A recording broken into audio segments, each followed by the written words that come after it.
মায়েরা সেই ভক্ত আজ গৌর গুরু কীর্তন গাইতে গাইতে এসে দাঁড়িয়েছেন। দেখছেন যে লক্ষ লক্ষ মানুষের ভিড় পুরীধামে এসে দাঁড়িয়েছে। এত মানুষের ভিড় যে সেই ভিড় ঠেলে যাবে কেমন করে মহাপ্রভুর সঙ্গে সাক্ষাৎ করতে, দর্শন করতে, এই যে অসম্ভব। কিন্তু তবু তো আমাকে যেতে হবে। হ্যাঁ হ্যাঁ হ্যাঁ, আমাকে যেতে যেমন করে হোক আমাকে প্রবেশ করতেই হবে। আর আমাকে প্রবেশ করে মহাপ্রভু চরণটা আমাকে ধরতেই হবে। আমি যে বড় আশা করি সেই নদিয়া নবদ্বীপ থেকে হাঁটতে হাঁটতে আসছে, আমাকে যে তার কাছে যেতে হবে। ও মায়েরা ভেবে দেখুন, এখন তো অনেক দূরের বাস হয়েছে। এখন রাস্তা আমাদের বাড়ির পাশেই, টাকা দিয়ে বুক করলেই সিট বুক হয়ে যাবে, গাড়িতে করে আমরা অনায়াসে চলে যাচ্ছি পুরীধাম। তখন তো এত গাড়ি ঘোড়ার চল ছিল না, তখন পায়ে হেঁটে যেতে হতো পুরীধামে। নদিয়া নবদ্বীপ থেকে পুরীধাম মানে বুঝতে পারছেন, নদিয়া নবদ্বীপ থেকে পুরীধামে যাওয়া তখনকার দিনে 3.5 মাস সময় লেগে যেত পুরীধামে পৌঁছাতে। আর সেই মানুষটা ওই হাঁটতে হাঁটতে পুরীধামে এসেছে, আর পুরীধামে এসে দেখছে যে এত ভক্তের সমাগম যে আমি ওখান থেকে মহাপ্রভুর চরণটা ধরবো কি করে। সবার কাছে গিয়ে বলছে, মিনতি করছে, বাবু বাবু আমাকে একটু সুযোগ দেবেন, আমি একটু মহাপ্রভুকে দেখেই চলে আসবো। কে তুই? শখ বড় বন্ধ নয়। আমরা 2-3 দিন ধরে এখানে লাইন দিয়ে দাঁড়িয়ে আছি, মহাপ্রভুকে দর্শন করতে পারছি না। তুই এখানে এসেই আমাদের উন্নয় বিনয় করে বলছিস যে আমরা সরে যাব, আর তুই এখান থেকে কি মহাপ্রভুকে দর্শন করবি? কে তুই? কোত্থেকে আসছিস তুই? ময়লা বসন পড়ে আছে, কাঁধে একটা ভিক্ষার ঝুড়ি, ভিখারি করতে এসেছে, দুর্গন্ধ বেরোচ্ছে, বেরো এখান থেকে, যা, দূর হয়ে যা, দূর হয়ে যা, চোখের সামনে থেকে দূর করে সরিয়ে দিচ্ছে। আবার ছুটে এসেছে। ওমা, যারা ভক্ত হয় তারা অল্প কথাতে রেগে যায় না। হ্যাঁ, অল্প কথাতে তারা রেগে যায় না। সনাতন গোস্বামী যেদিন তিনি গৌরচরণ আশ্রয় করলেন, আমরা সবাই জানি যে নবাবের দরবারে যিনি ছিলেন প্রধানমন্ত্রী, সেই গৌর প্রেমে এমন পাগল হয়ে গেল মায়েরা। আহা, আমি জানি না কীর্তন শুনলে আমাদের কতটা কি কাজ হবে, আদৌ হচ্ছে কিনা আমি তাও জানি না। কারণ এই কীর্তন হরিবাসরে অনেক ভক্ত এসেছেন, কে কোন মনোভাব নিয়ে বসেছেন সেটা কিন্তু আমিও বলতে পারবো না, আর আপনারাও বলতে পারবেন না। কারণ একটা ফুল যেমন জানে না ফুলের মধ্যে কোথায় কেমন করে মধু লুকিয়ে আছে। কি গো মা, জানে? একটা ফুল জানে ফুলের কোথায় মধু লুকিয়ে আছে? ফুল বলতে পারবে? ফুল কিন্তু বলতে পারবে না। তাহলে জানে কে, বলতে পারবে কে? ভ্রমর। যে ভ্রমরটি উড়ে উড়ে ঘুরে ঘুরে ফুলের কোন জায়গায় বসলে, কোথায় বসলে, কেমন ভাবে বসলে, কতটুকু কোনখান থেকে আমি মধুটা নিতে পারবো, সেটা যেমন বলতে পারে ভ্রমর, সেটা যেমন ফুল নিজেও জানে না ফুলের মধ্যে কোথায় মধু আছে, সেটা যেমন জানে ভ্রমর, ঠিক তদ্রূপ এখানে যে এত ভক্ত এসেছে, এখানে আমি কীর্তন গাইতে এসেছি, এনারা এখানে বসে আছে, আমরা কেউ জানি না যে আমাদের মধ্যে কোথায় কেমন করে ভক্তি রূপ মধুটা লুকিয়ে আছে। তাহলে জানে কে? একটা ফুল যেমন জানে না ফুলের মধ্যে কোথায় মধু লুকিয়ে আছে, সেটা যেমন জানে ভ্রমর, ঠিক তদ্রূপ একটা ভক্তের হৃদয়ে কোথায় যে ভক্তি রূপ মধুটা লুকিয়ে আছে সেটা জানে আমার রসিক কৃষ্ণ ভ্রমর নিতাই গৌর প্রেমানন্দ। একবার হল তাই আমি জানি না বাবা, কীর্তনটা শুনলে কার কতটুকু উপকার হবে। কারণ প্রকৃত যদি কেউ ভিতরে ঢুকতে পারে না, কীর্তনটা এমনই একটা বিষয়, কীর্তনটা কিন্তু শুধু নাচ নয়, 4-5টা ভজন গাইলাম, ধেই ধেই করে নাচলাম, এটা কীর্তন নয়। কীর্তন শুনতে আসার আগে বাড়ি থেকে প্রতিজ্ঞা করে এসে বসতে হবে, সে গো দয়াময়, ও গো করুণাময়, আমি আজকে কীর্তন শুনতে যাচ্ছি, আমি তো তোমার জন্য কাঁদতে পারি না, হরিবাসরে গিয়ে যেন আমি তোমার জন্য দুপুরটা চোখের জল ফেলতে পারি। সবার উচিত এই ভাব নিয়ে হরিবাসরে এসে বসা পায় না। কারণ কখন কার অন্তরে গৌরচাঁদের উদয় হবে আমরা কেউ জানি না। তাই সনাতন গোস্বামী প্রধানমন্ত্রী ছিলেন বটে, কিন্তু ওই যে গৌরচাঁদ উদয় হয়ে গেছে তার অন্তরে। সবকিছুর মায়াকে তুচ্ছ করে তখন তখনকার 500 বছর আগেকার কথা, 30,000 টাকা যার মাইনে ছিল সব কিছুকে মলমত পরিত্যাগ করে গৌর গৌর গৌর বলে একবারে নিষ্কিঞ্চন ভিখারি হয়ে গেল। নিষ্কিঞ্চন ভিখারি হয়ে বৃন্দাবনে নিত্য নিত্য তিনি মাধুকুরি করতে যেতেন। মাধুকুরি করে নিয়ে এসে তার মদন গোপালকে তিনি সেবা দিতেন। গাছতলাতে থাকতেন তিনি। মায়েরা মন দেবেন, কথার মধ্যে ধ্যান দেবেন, চঞ্চল হবেন না, তাহলে বুঝতে পারবেন না। সেদিনও সকালবেলা তিনি গেছে মাধুকুরি করতে, ভিক্ষা করতে বৃন্দাবনে। আর ওই বৃন্দাবনে ভিক্ষা করতে গিয়ে এক ব্রজমাইয়ার ঘরের দরজায় গিয়ে টোকা দিয়ে বলে উঠলেন, কে আছিস মা? কেউ আছিস ভিতরে? মা, আমাকে দুটো ভিক্ষা দিবি মা, আমাকে দুটো ভিক্ষা দিবি, দরজাটা খোল না রে। কে ভিতরে আছিস? দরজাটা খোল না। একটা যুবতী মেয়ে, 21 বছর বয়স যুবতী মেয়ে সেই দরজাটা খুলেছে। দরজাটা খুলে দেখছে যে বাইরে একটা ভিখারি এসেছে। ভিখারিকে ডেকে বলছে, এই ভিখারি, সাত সকালে কাজ কম মনে উনি ভিক্ষা করতে বেরিয়ে পড়েছো না? শোনো, এখন বাবু আমি ভিক্ষা দিতে পারবো না, এখন আমার হাতে অনেক কাজ পড়ে আছে, আমার অনেক বাসি কাজ কর্ম সারতে হবে, তুমি অন্য বাড়ি থেকে ঘুরে এসো, যাও।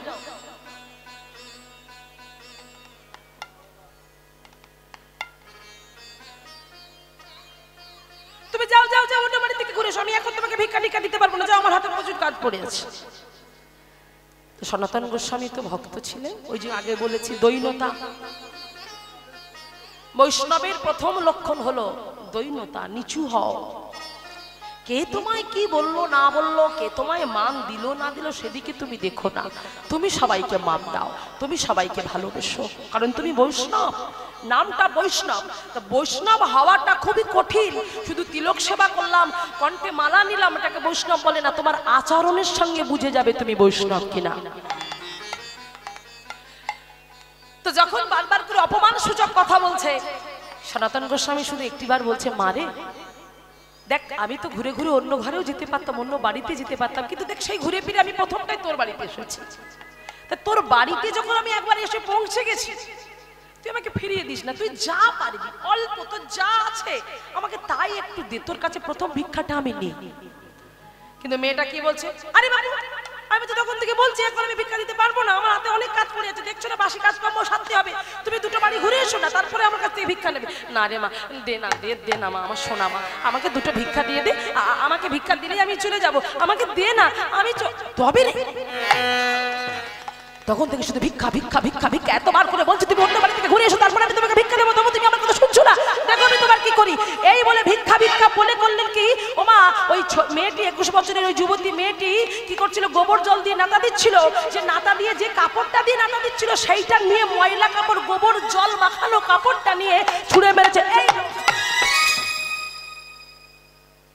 যেই গোবর জল মাখানো কাপড়টা দিয়ে ছুঁড়ে মেরেছে, মারবার সঙ্গে সঙ্গে সনাতন গোস্বামী কোনো কথা না বলে প্রেম দিয়ে, আকুলতা ব্যাকুলতা ভক্তি ভাব ভালোবাসায় দিয়ে সেই কাপড়টিকে বুকের মাঝখানে জড়িয়ে ধরে বলছে, ওরে মারে, তুই আজকে আমাকে কি ভিক্ষা দিলি?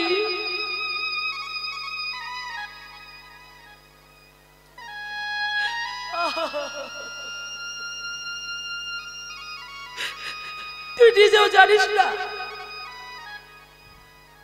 তুই আজকে যে আবার কি উপকার করলি, তুই নিজেও জানিস না রে মা, তুই নিজেও জানিস না।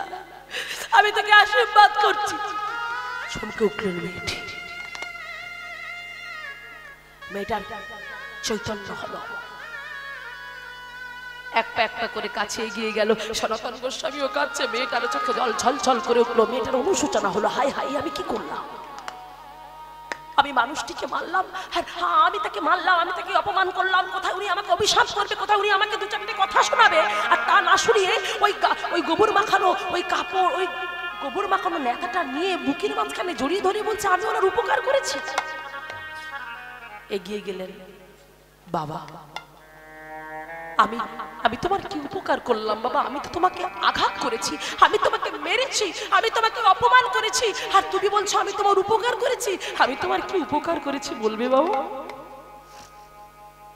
বলছে, মারে তুই নিজেও জানিস না আজকে তুই কি করেছিস। জানিস না আজকে সকালবেলা আমার মদন গোপালের আরতি করার সলতিটা শেষ হয়ে গেছে।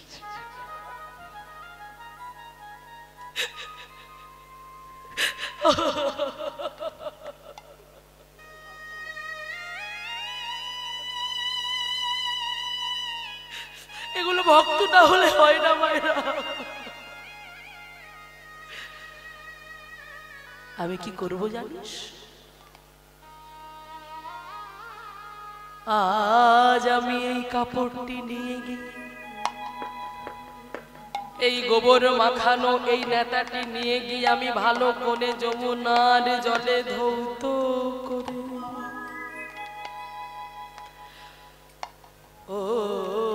ওইটাকে নিয়ে গিয়ে সূর্যের আলোর ওই তাপে শুকায়, মন্দিরে গিয়ে সংস্কার করে তার থেকে ছোট ছোট করে কাপড়টিকে কেটে তেলের মধ্যে ডুবাই, একটা একটা করে পঞ্চ প্রদীপে দিই। আমি কি করব জানিস? আমি মদন গোপালে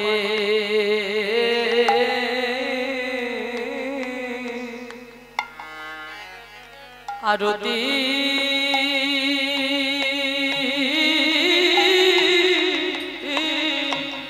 করব।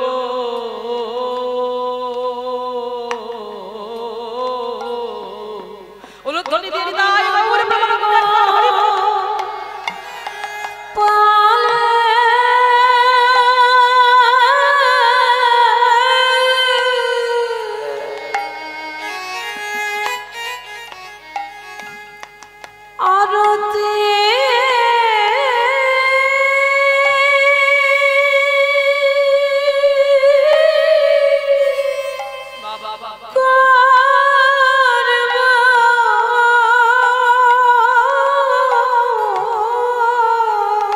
মায়েরা আমাদেরও যেন এমন ভক্তি থাকে, এমন অন্তরের ভালোবাসা থাকে গো। সবাই আমরাও যেন এমন করে ভগবানের কাছে গিয়ে বলতে পারি, ওগো দয়াময়, ওগো করুণাময়, আমাদের অন্তরেও তুমি এমন ভক্তি দিও, আমাদের অন্তরেও তুমি এমন প্রেম দিও, আমাদের অন্তরেও তুমি এমন ভালোবাসা দিও, যেন তোমার চরণে ছাড়া আমাদের করো না গো।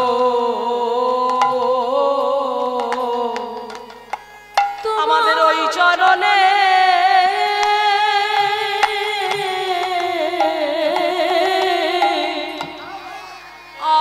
আশ্রয় দিও।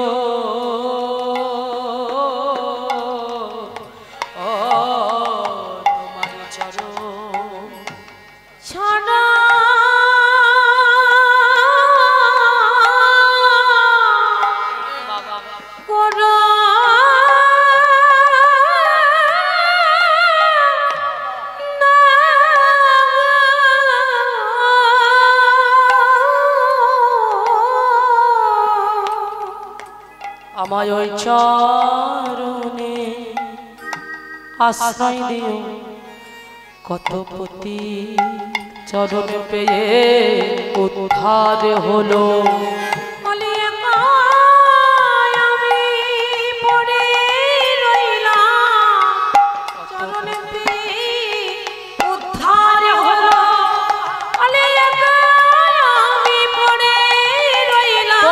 চরণে ছাড়া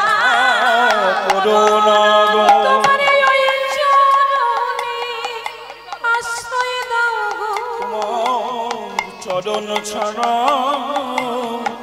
করোনা গো, তোমার ওই চরণে আশ্রয় দিও। চরণ ছাড়া করোনা গো, তোমার ওই চরণে আশ্রয় দিও। আমার চরণ ছাড়া করোনা গো, এই সাধের মানব বলা অবতারে মানব জনপে বলা হয় মানা ওই সাধে মানব জনমে পেয়ে একবার বদন ভরে যেন বলতে পারি ওই সাধে মানব জনমে পেয়ে হরি বলা উলুধ্বনি সবাই উলুধ্বনি হরি বলা অবতারে হরি বলা হলো না গো হরি বলা অবতারে হরি বলা হলো না গো হরি বলা অবতারে হরি বলা হলো না গো হরি বলা অবতারে সজওয়া সারে হলো হরি বলা অবতারে একবারে হরি বলে ডাকলাম না গো হরি বলা অবতারে হরি বলা অবতারে হরি বলা অবতারে হরি বলে ডাকলাম না গো হরি বলা অবতারে হরি বলে ডাকলাম না গো আলি আসা যাওয়া সারে হলো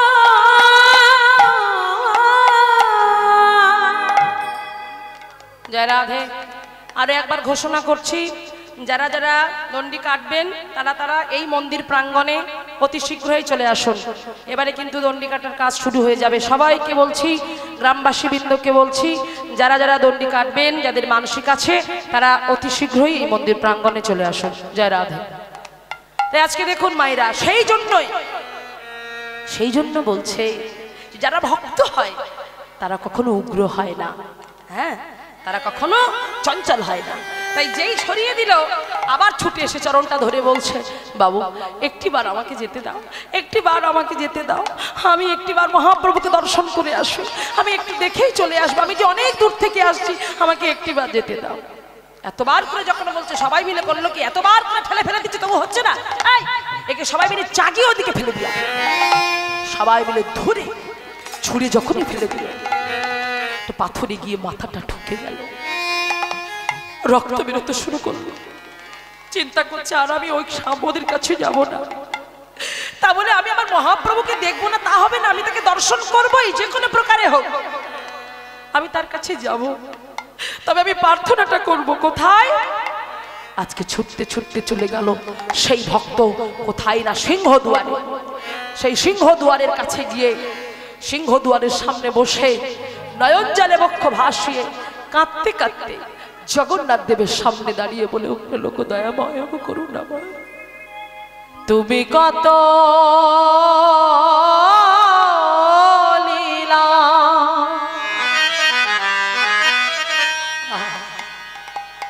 জানো প্রভু,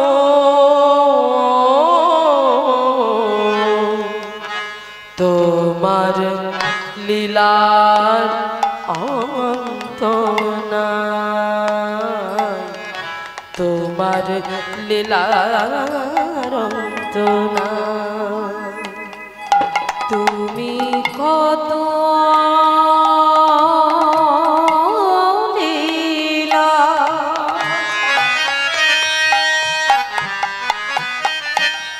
জানো প্রভু,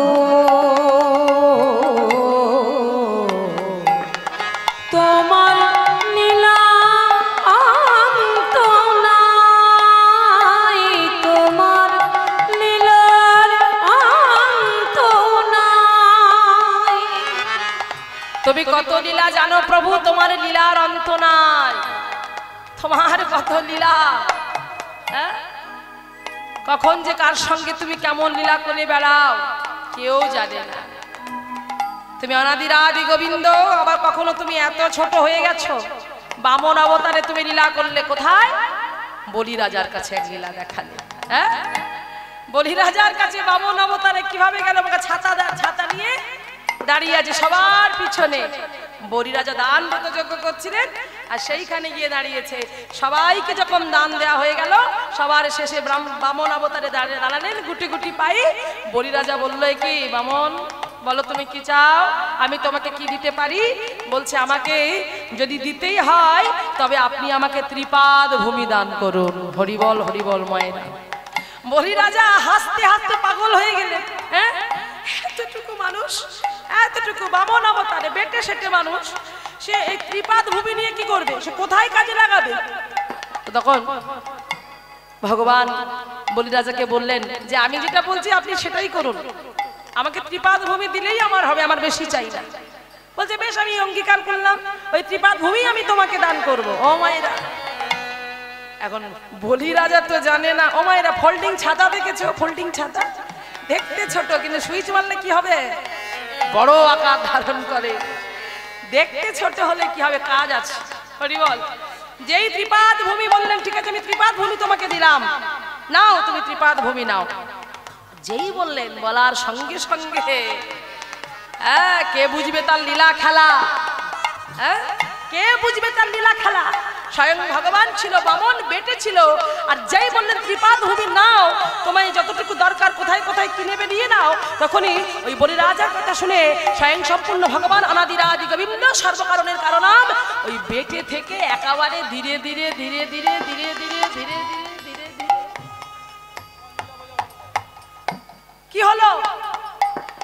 বড় হলো, বিশাল বড় আকার ধারণ করলো। এমন বড় হয়ে গেল, আকাশ সমান হয়ে গেল। বলি রাজা, সমস্ত প্রজাবর্গ, সমস্ত রাজন্যবর্গ সবাই তাকিয়ে আছে। লীলা বোঝা বড় না। খেলিছ বিশ্বলয়ে বিরাট শিশু আনমনে খেলিছ। তার খেলা, তার লীলা খেলা, হ্যাঁ গো মায়েরা, আমরা কেউ বুঝবো? আমরা কেউ বুঝতে পারবো না। সেই জন্যই তো আজকে ভক্ত যেন কেঁদে কেঁদে বলছে, তুমি কারে হা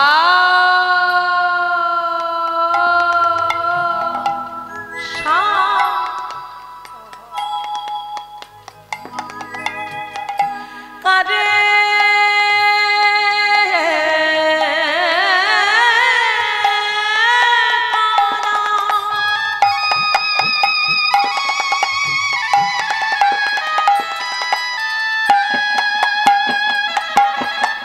তুমি কারে হাসাও, কারে কাঁদাও? হ্যাঁ, ওগো দয়াময়,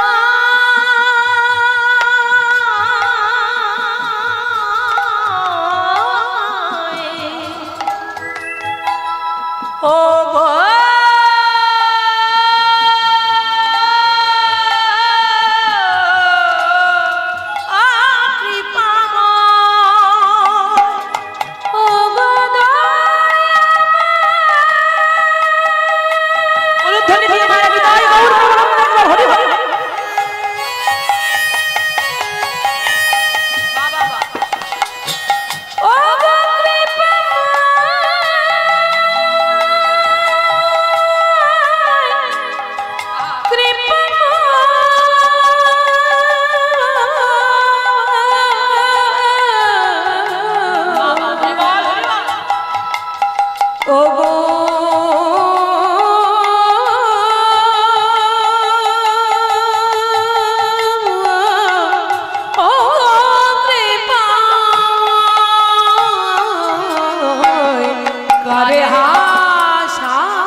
সেই গম্ভীরা কেঁপে উঠলেন, অস্থির হয়ে উঠলেন। সমস্ত পার্শ্বদ কি প্রভু, তুমি এমন করছো কেন, তুমি এমন করছো কেন? তোমাকে তো এমন বিচলিত হতে দেখিনি। কি হয়েছে তোমার? এই তো নাম সংকীর্তন করছিলে, এই তো প্রেমে ডগমগ হয়েছিলে, তুমি এমন করছো কেন? বলে শোনো শোনো শোনো শোনো মুরারি, আমার মনে হয় আমাকে কেউ ডাকছে। হ্যাঁ, আমাকে কেউ ডাকছে।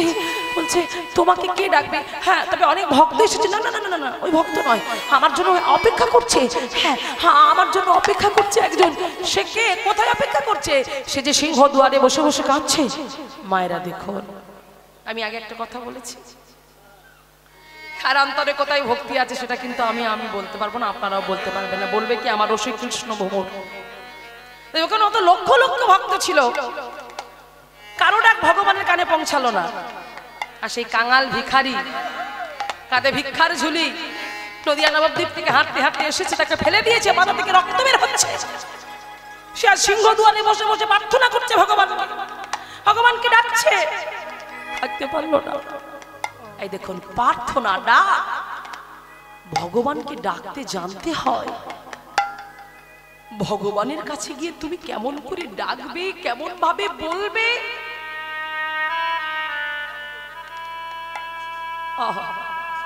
সেই ডাকটা যদি ডাকের মতো না হয়, ডাকটা যদি ডাকের মতো না হয়, তাহলে তো কখনো তুমি ভগবানের কাছে যেতে পারবে না। ওই যে আমরা চাইছি কি, দানাং দেহি যশাং দেহি পুত্রাং দেহি আয়ুর দেহি, দেহি দেহি দেহি দেহি।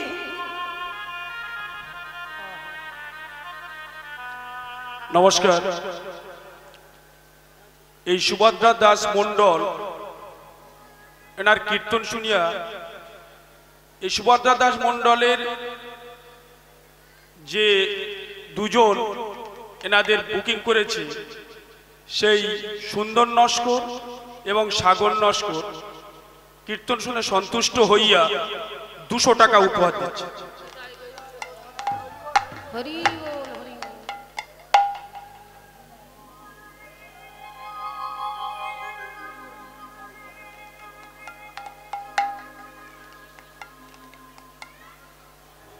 মায়েরা আজকে দেখুন, আমরাও তো ভগবানের কাছে চাই, আমরা তো ভগবানের কাছে গিয়ে চাই।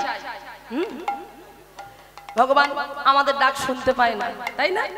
কিন্তু চাওয়ার মতো চাইতে হবে, তবে তো ভগবান আমাদের ডাকে সাড়া দেবে, তাই না? চেয়েছিলেন, কে চেয়েছিলেন?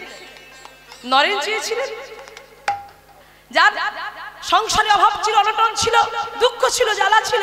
ঠাকুরের কাছে এসে বলছে, ঠাকুর ঠাকুর, আমার সংসারে বড় অভাব, আমার সংসারে বড় দুঃখ, তুমি পারো না, তুমি পারো না আমার সংসারের অভাব দুঃখকে পূরণ করতে, বলো না ঠাকুর, বলো না। ঠাকুর বাজায়, নরেন তোর কষ্ট, তোর দুঃখ, তোর জ্বালা, তোর যন্ত্রণা, আরে আমি বলবো কেন রে? তুই গিয়ে বল না, যা যা যা যা, ছুটে যা, তুই গিয়ে বল না। কাকে বলবে? না মায়ের কাছে গিয়ে বল তোর দুঃখের কথা, তোর জ্বালার কথা। ঠেলে ঠেলে পাঠিয়ে দিল মায়ের কাছে। আর ওই মায়ের কাছে যখনই ঠেলে পাঠিয়ে দিল, দেওয়ার সঙ্গে সঙ্গে নরেন তো বলতে গেছে সংসারের দুঃখ অভাব দূর যাতে হয়ে যায়, চলে যায়, মিটে যায়, ভালোভাবে থাকতে পারি। মায়ের কাছে গিয়ে মায়ের নয়নে নয়ন দিয়ে তার আর বলাই হলো না। এমন ভাবে মায়ের নয়নে নয়ন দিল, আর মা এমন ভাবে তার কৃপা দৃষ্টি নিক্ষেপ করলো নরেনের প্রতি, যে সংসারের সকল দুঃখ চাওয়ার মেটানো হলো না। সে চাইলো কি? চাইতে গেল সংসারের অভাব যাতে দূর হয়, আর চাইলো অন্য কিছু। কি চাইলো? মায়ের কাছে কি চেয়েছিল? আমার চেতনা চুই তন্ন করে দে মা চৈতন্যময়ী। আহা, কি কথা দেখুন। এই গানটা কিন্তু আপনারা বারবার শুনেছেন, কালী পুজো হলেই এই গানটা বাজে। কি গো বাবা, বাজে না? পান্ডালাল ভট্টাচার্যের অপূর্ব সুন্দর একটি বিখ্যাত গান। এই গানটা আমরা সব সময় শুনি, কিন্তু আক্ষরিক ব্যাখ্যাটা আমরা কিন্তু কেউ জানতে চাইনি। কিন্তু নরেনের সেই ব্যাখ্যার সঙ্গে এই গানটার কত মিল দেখুন। আমার চেতনা জয়ী তন্ন করে দে মা চৈতন্যময়ী, তোরে ভাব সাগরে তোরে ভাব সাগরে ভেসে আমি এই মা হাওয়া তোর পদাশ্রয়ী আমার চেতনা চই তন্ন করে দে মা চৈতন্য হৃদয় গৌরী প্রেমানন্দে একবার হরি বল হরি বল। তাহলে কি বললেন? আমার চেতনার চৈতন্য করে দে মা চৈতন্যময়ী। মায়ের কাছে গিয়ে চাইলো, মাগো আমাকে দে, জ্ঞান দে, আমার বিবেক দে, আমার বৈরাগ্য দে, আমার চেতনার চৈতন্য করে দে। কে উঠল?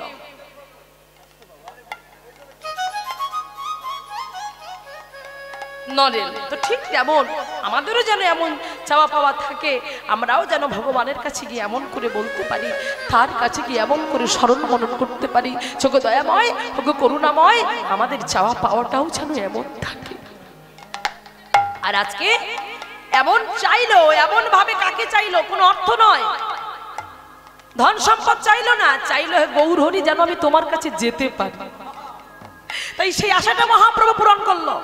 এক ভক্তকে দিয়ে ডাকতে পাঠালো, দেখে এসে বলছে, দেখছি সত্যি সত্যি মহাপ্রভু যা বলেছে যে সিংহদুয়ারের কাছে সেই ভক্ত এসেছে। আর সেই ভক্ত যখন এসে দাঁড়িয়েছে, দাঁড়ানোর সঙ্গে সঙ্গে বলছে, কে তুমি? এমন করে সিংহদুয়ারে দাঁড়িয়ে দাঁড়িয়ে কাঁদছো, কে তুমি? আমি যে নদিয়া নবদ্বীপ থেকে এসেছি। ও তুমি সেই ভক্ত? তোমাকে নিয়ে যাবার জন্য মহাপ্রভু যে আমাকে পাঠিয়েছে। তোমার অন্তরে এত ভক্তি, তোমার অন্তরে এত ভালোবাসা, তোমার অন্তরে এত আকুলতা থাকতে পারেনি মহাপ্রভু, তাই তো আমাকে পাঠিয়েছে তোমাকে নিয়ে যাবার জন্য। আমার সঙ্গে চলো। তাই আজকে মনের আনন্দে চলেছে সেই ভক্ত মহাপ্রভুর কাছে আসছে। আর যখনই এসে দাঁড়িয়েছে, বাবা দেখছে লোকে লোকে একেবারে ভক্তি ভক্তি পরিপূর্ণ। এত ভক্তের সমাগম হয়েছে যে আপনারা যেমন বসে আছেন এত ভিড় হয়েছে, ঠিক তেমন এত ভিড় যে ওখান থেকে আসতেই পারছে না। মহাপ্রভু যেন সামনে এসে ডাকছে, এই যে এই তোমাকে বলছি, তোমাকে তোমাকে ডাকছে। ওখানে কি করছো? এদিকে এসো, এদিকে এদিকে। এই তোমাকে বলছি, ওই তো। আরে তোমাকে বলছি, শুনতে পাচ্ছ না নাকি? তুমি এখানে এসো। আরে শুনতে পাচ্ছ? এখন এই ভাবছে আমাকে ডাকছো, ভাবে আমাকে, এই আমাকে ডাকছে, এই আমাকে ডাকছে, এই আমাকে ডাকছে। এ বলে আমাকে ডাকছে, ও বলে আমাকে ডাকছে। বলছে না না আমি তোমাদের ডাকছি। ওই দেখো যার মাথা থেকে রক্ত বের হচ্ছে, যাকে আঘাত করেছে তোমরা, ওকে ডাকছে। চমকে উঠলেন সবাই, সর্বনাশ। 3-4 দিন ধরে আমরা সব এখানে পড়ে আছি, মহাপ্রভুকে দর্শন করবো বলে সামান্য একটা ভিখারি, তাকে মহাপ্রভু কি পান বলেছে? আহা, ওই যে বললাম কার প্রতি কেমন ভগবান দৃষ্টি নিক্ষেপ করবে বোঝা বড় দায়। সবার মাঝখান থেকে তাকে ডেকে নিয়েছে। মনের আনন্দে মহাপ্রভুর নাম করতে করতে প্রভুর কাছে এসে প্রভুর চরণে আছাড় করে বলছে, প্রভু প্রভু আমি ধন্য হয়েছি প্রভু, আমি তোমার চরণ পেয়ে আমি ধন্য হয়েছি প্রভু, তুমি আমাকে কৃপা করেছো প্রভু। বেশ বেশ বেশ, হয়েছে হয়েছে হয়েছে, ওঠো ওঠো ওঠো ওঠো। তোমার নাম কি? আমি, হ্যাঁ আমার নাম গোবিন্দ ঘোষ। গোবিন্দ ঘোষ। মনে পড়ে গেল মহাপ্রভু, এই তো সেই গোবিন্দ ঘোষ যার বাস্তবে আছে অভিশাপ। দাদা নিজেকে অভিশাপ দিয়েছিল। ও মায়েরা, এই গোবিন্দ ঘোষ আর কেউ নয়, যিনি ছিলেন দাপর যুগে মঞ্জুরি সখীদের মধ্যে এক সখী, যে সখীর নাম ছিল রঙ্গ দেবী। যে রঙ্গ দেবীকে অভিশাপ দিয়েছিলেন শ্রীমতী রাধারানী নিজে, সেই রঙ্গদেবী অভিশাপটা কেন পেয়েছিলেন? কারণ এই রঙ্গদেবী রাধারানীর যখন মন খারাপ করত, তখন এই রঙ্গদেবী গিয়ে এমন মজার মজার কথা বলতো যে এই কথা শুনে রাধারানীর মন ভালো হয়ে যেত। তো সেদিনে হলো কি, রাধারানীর নিজে সুন্দর একটি মালা গেঁথেছে। মালা গেঁথে বসে বসে অপেক্ষা করছে প্রাণনাথ প্রাণবল্লভ তার পরাণ মধুর গলায় মালা পরাবে বলে অপেক্ষা করছেন। আর এমন সময় রঙ্গদেবী এসেছে। আর রঙ্গদেবী এসে, হ্যাঁ রাধাকে, আয় রাধে, বাবা বাবা কি সুন্দর মালাটা রে, এই মালাটা কে গেঁথেছে? কি দা, এই মালাটা কি কেন অসুবিধা হচ্ছে বুঝতে? আমি গেঁথেছি, আমার হাতে মালা আছে, আমি ও আসলে তুই তো মালা গাঁথিস না, ললিতা বিশাখা গেঁথে দেয়, তুই সেই মালা নিয়ে বধূকে পাঠাস। আজকে তুই গেঁথেছিস বলে আমার মনে হচ্ছে না। এই শোন শোন, আমার কি মনে হয় জানিস?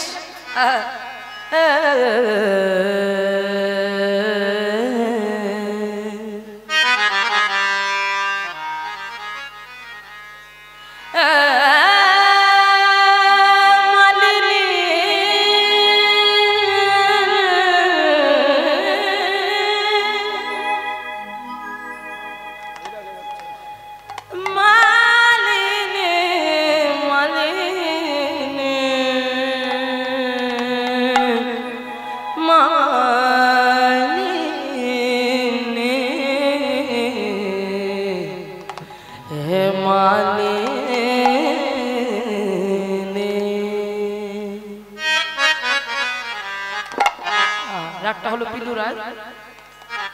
এ মালা তো তোমার গাথা নয়,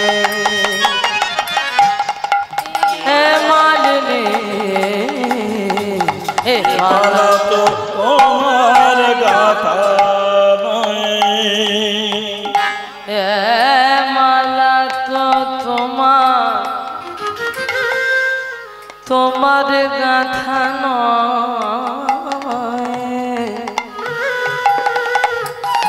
এ মালা তো তোমার গাথা নয়, গাথা নয়, মালা তো তোমার গাথা নয়, এ মালিনী,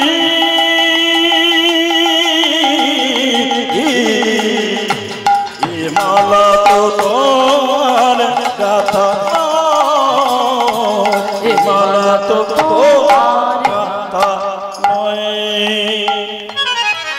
এ মালা যে ভক্তমন্দির বাবা ভক্তিমতী মায়ের এই রাগে অপূর্ব সুন্দর সুন্দর গান আছে, অপূর্ব সুন্দর রাগ তো পিলু রাগ, এর আগে অপূর্ব ভালো ভালো গান আছে। হ্যাঁ, ঠুংরি বেগম আক্তারের অপূর্ব সুন্দর গান। পিয়া ভোলো অভিমানে, পিয়া ভোলো অভিমানে, মধুরাতি বয়ে যায় পিয়া ভোলো। আরো একটি গান আছে, জোছনা করেছে আরি, আসে না আমারে বাড়ি, গলি দিয়ে চলে যায়, গলি দিয়ে চলে যায়, সাজিয়ে রূপনী শাড়ি। রবীন্দ্রনাথের অপূর্ব সুন্দর একটি গান আছে এই রাগের উপরে। তোমার গান শোনাবো, তাই তো আমায় জাগিয়ে রাখো, দুঃখ জাগানি রাত তোমায় গান শোনাবো। একটা অপূর্ব সুন্দর নজরুল গীতি আছে এই রাগের উপরে, খুব ভীষণ ভালো, আমার খুব প্রিয় একটি গান। সুরে ও বাণী মালা দিয়ে তুমি আমার ছুঁইয়াছিলে, সুরে ও বাণী মালা দিয়ে তুমি আমার ছুঁইয়াছিলে, অনুরাগী কমে কমে দিলে দেহে মনে বুকে প্রেম, প্রেম কেন নাহি দিলে আমার ছুঁইয়াছিলে, সুরে ও বাণী মালা দিয়ে তুমি আমার ছুঁইয়াছিলে, জোছনা করেছে আড়ি, আসে না আমার বাড়ি, পিয়া ভোলো অভিমানে, মধুরাতি বয়ে যায় পিয়া বলো, এই মালা তো তোমার মালা তো তোমার গাথা মালিনী, মালা তো তোমার গাঁথা নয়, এ মালা তো তোমার গাঁথা নয়। কি বললেন? দেখে মনে হয় কি জানিস, এ মালা যে মালা যে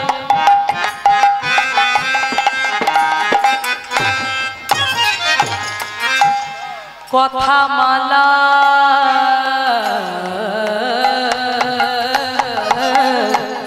এ মালা যে কথা মালা,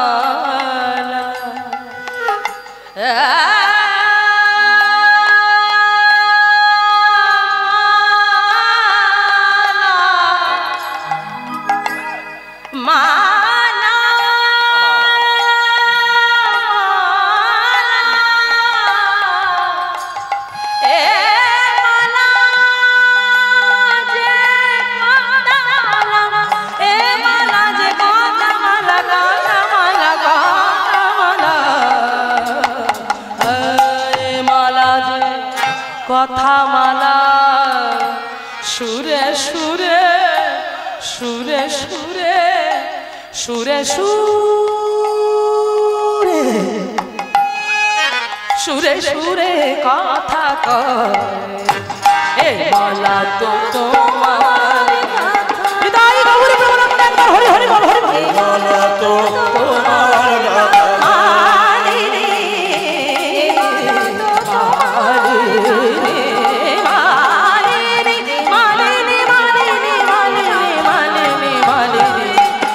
মালা তো তোমার গাঁথা নয়, মালা তো তোমার গাঁথা নয়, এ মালা তো তো, এ মালা তো তো, এ মালা তো, এ মালা তোমার গাঁথা নয় নয় নয়। রাধাকে বলে, হে রাধে শোন শোন একটা কথা বলি, এই যে মালাটা আমি মানলাম তুই গেঁথেছিস, এই মালাটা যদি আজকে গোবিন্দ নিজে এসে গলায় না পরে এই মালাটা হাতে নিয়ে যদি এই যমুনার জলে এইভাবে ফেলে দিয়ে তোকে নির্বাসন দিয়ে যমুনার তীরে নির্বাসন দিয়ে চলে যায়, বল তোর কেমন লাগবে? চমকে উঠে রাধা, কি তুই এই কথাটা বলতে পারলি রঙ্গ? তুই জানিস না যে মধুকে আমি এক পলক না দেখতে পারলে থাকতে পারি না, যে মধু আমার প্রাণ, যার জন্য আমি কলঙ্কিনী নাম নিয়েছি। সবাই আমাকে বলে কলঙ্কিনী, তবু আমি কিছু মনে করি না। আমি সবকিছুর বাধাকে অতিক্রম করি, শুধু তাকে ভালোবাসবার তরে আমি লুকিয়ে লুকিয়ে আমি ছুটে এসেছি কুঞ্জ।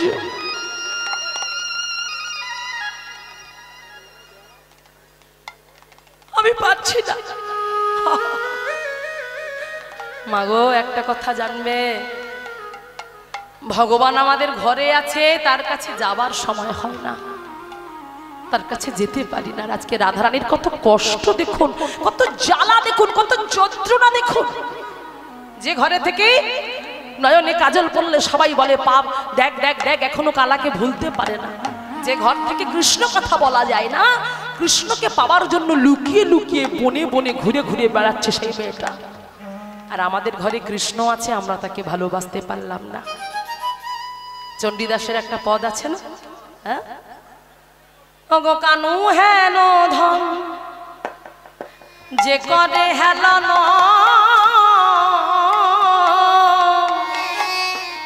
আর কি জীবনে আস সখীরে, আর কি জীবনে আর মোরা ভালো বেঁচে কি বা ভালো কহে দিজ চণ্ডীদাস, আরে মোরা ভালো বেঁচে কি ফল ভালো কহে দিজ চণ্ডীদাস। তার বাঁচার চেয়ে মরাই ভালো, বাঁচার চেয়ে মরাই ভালো। যে জনে কৃষ্ণ ধন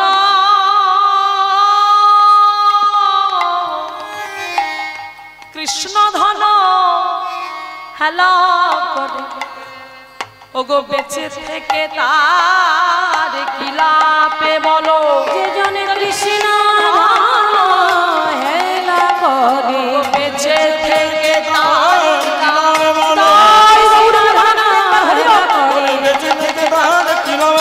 কৃষ্ণ ধন হেলা করে মরাই ভালো, তারে মরা ভালো বেঁচে কি বা ফল কহে দ্বিজ চণ্ডীদাস, তারে মরা ভালো বেঁচে কি বা ফল কহে দ্বিজ চণ্ডীদাস।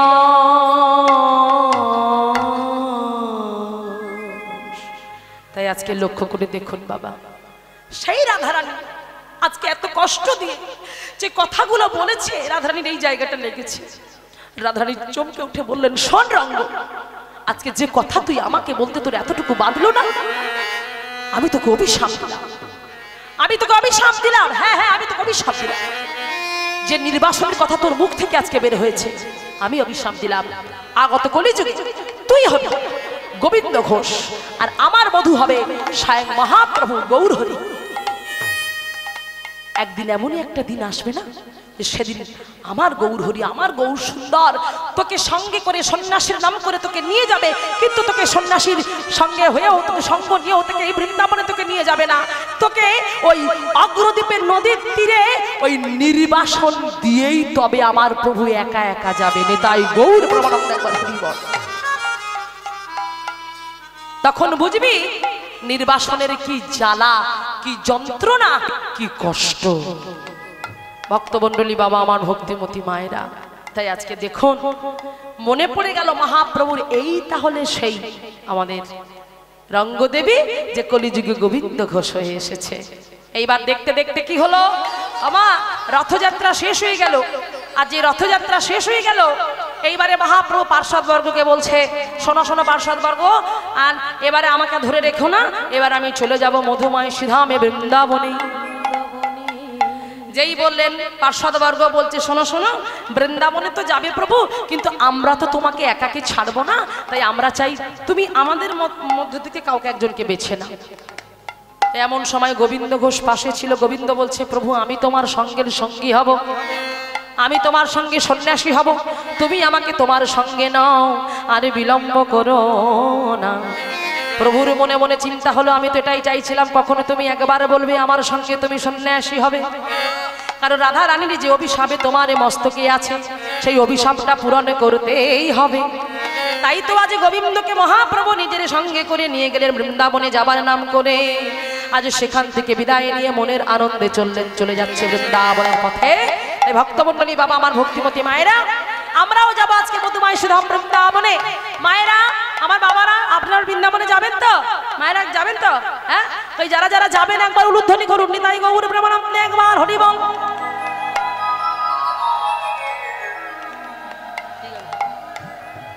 সবাই মিলে একবার হেমদণ্ড বাহু তুলে বলো, রাধা রানী কি,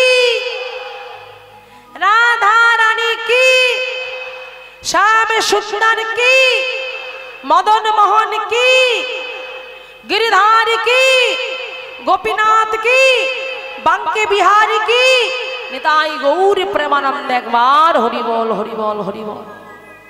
जय राधे। তাই আজকে আমরা সবাই মিলে যাব মধুময় সুধাম বৃন্দাবনে। আজকে রাধে রাধে বলতে বলতে, ভগবানের গুণকীর্তন গাইতে গাইতে আজ আমরা যাব মধুময় সুধাম বৃন্দাবনে। তবে হ্যাঁ, আজ আমি একটি ভজন গাইব। সেই ভজনটি হলো অপূর্ব সুন্দর একটি ভজন, একজন অন্ধ কবির ভজন, যিনি চোখে দেখতে পেতেন না, সেই অন্ধ কবির একটি ভজন আমরা আজকের এখানে গাইবার চেষ্টা করব। আমরা ভগবানকে, আমাদের ভগবান এত সুন্দর নয়ন দিয়েছে, সেই নয়ন দিয়েও আমরা ভগবানের কাছে, ভগবানকে দর্শন করবার আমাদের সৎসাহস নেই, তার কাছে যেতে পারি না। আর একটা অন্ধ মানুষ, তার এত অপূর্ব সুন্দর ভজন, সে এত সুন্দর ভজন লিখলেন যে যার ভজন শুনবার জন্য স্বয়ং ভগবান বৈকুণ্ঠ থেকে তিনি নেমে এসে ওই ভক্তের লেখা ভজন, সুর, গান তিনি গালে হাত দিয়ে শুনতেন। তাহলে ভাবুন কেমন ভজন তিনি লিখতেন। আজকে সেই ভজন 4 লাইন, বেশি গাইব না, ছোট করে গাইব। হরি বল। চলুন, রাগটি হলো ভৈরবী রাগ, সেই রাগের উপরে আজকের এই ভজনটি আমি একটু গাইবার চেষ্টা করছি।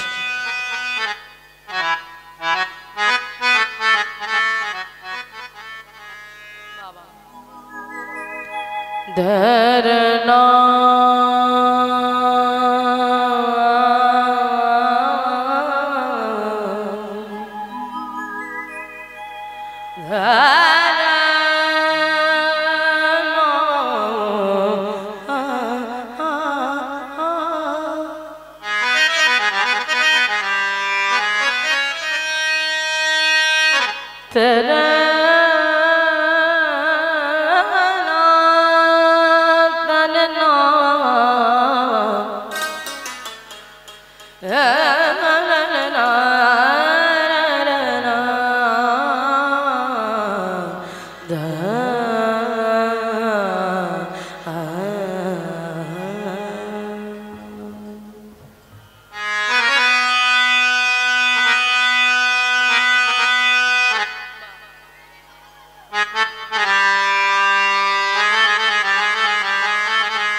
तुम आ जाना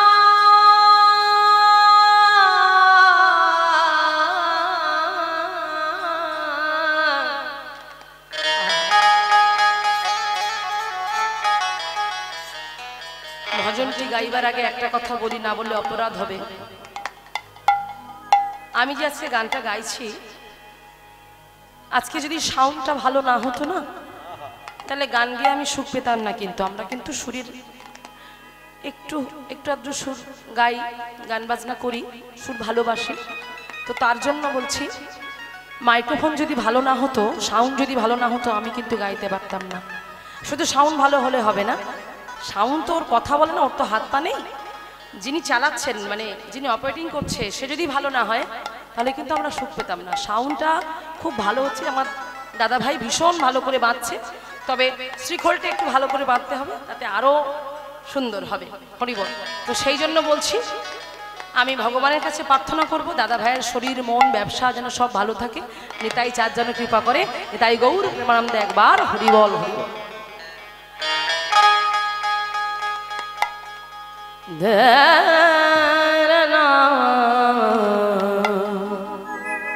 তুমি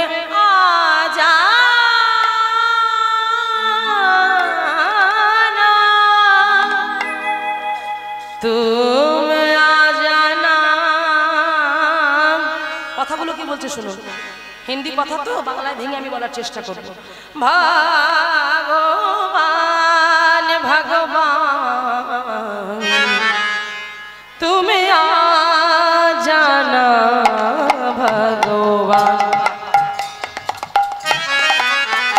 তুমি জানা ভগবান, তুমি জানা, তুমি জানা, তুমি জানা, তুমি জানা, তুমি জানা ভগবান।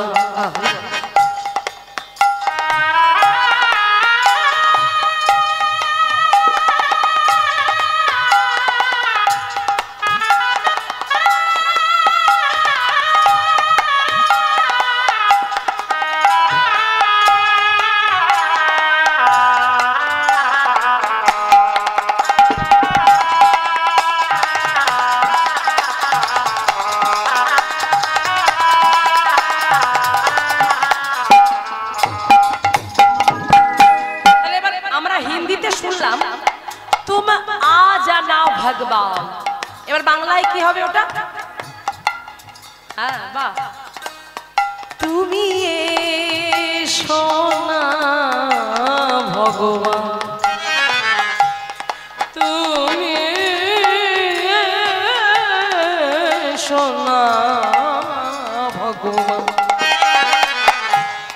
আমি অন্ধ বলে আমি চোখে দেখতে পাই না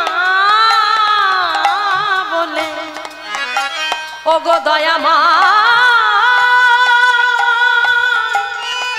বলো না তোমার কি কৃপা হবে না।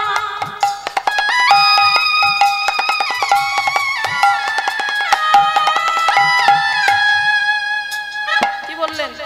ভগবান তোমার কি আমার প্রতি কৃপা হবে না? আমি অন্ধ বলে তুমি কি আমায় কৃপা করবে না?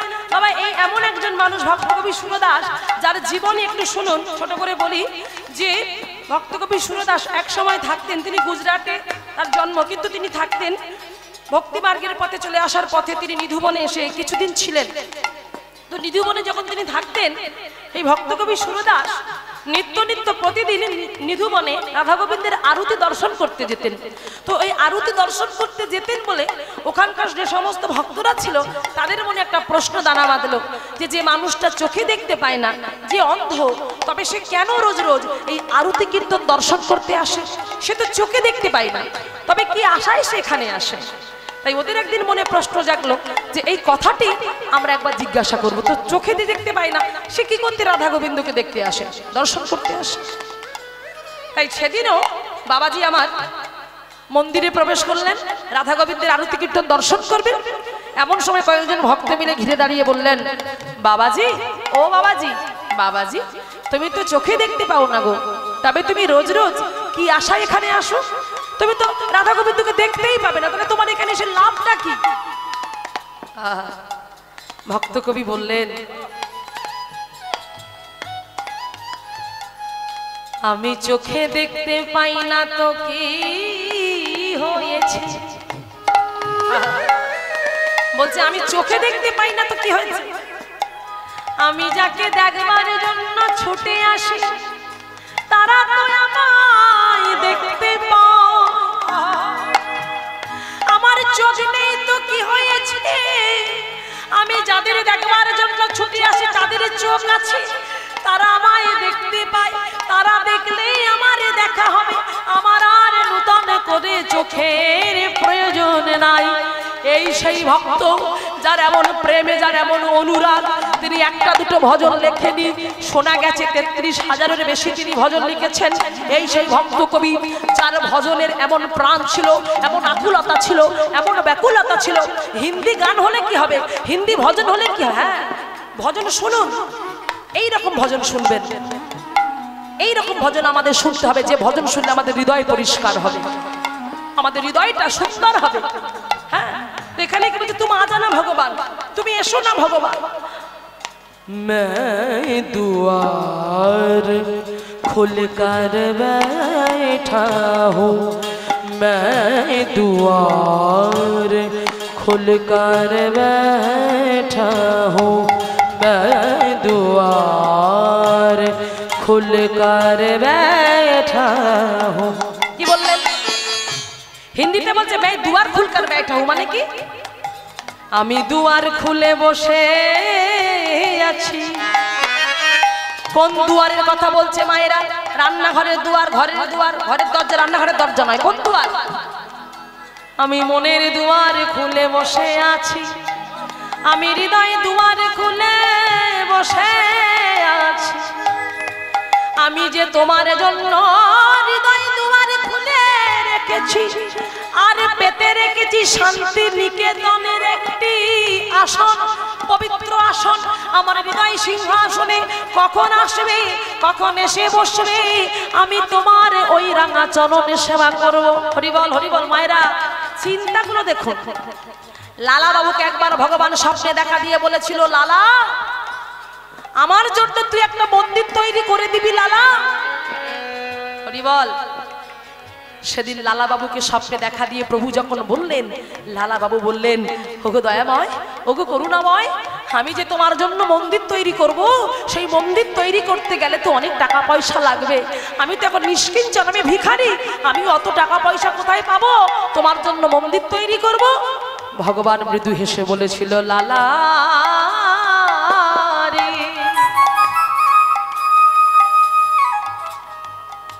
আমাকে রাখবার জন্য টাকা পয়সা খরচ করে ইট কাঠ বালি সিমেন্ট পাথরে দিয়ে আমার মন্দির তৈরি করতে হবে না। তবে কি দিয়ে করব? ওরে লালা রে, ওরে তোর হৃদয়েতে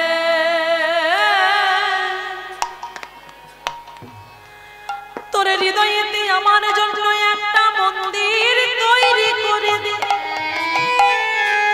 আমি যে ভক্তের হৃদয় মন্দিরে থাকতে ভালোবাসি, তাই লালা দিতে যদি হয় তোর হৃদয়ে আমার জন্য একটা মন্দির তৈরি করে দে।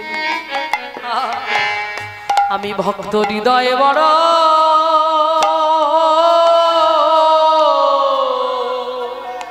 ধনী মায়েরা হৃদয় গৌর হরি হল হরি হল ভালো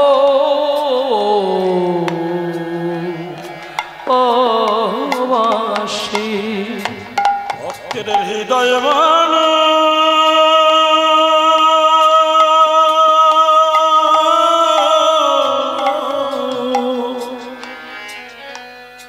হৃদয় মান ভালো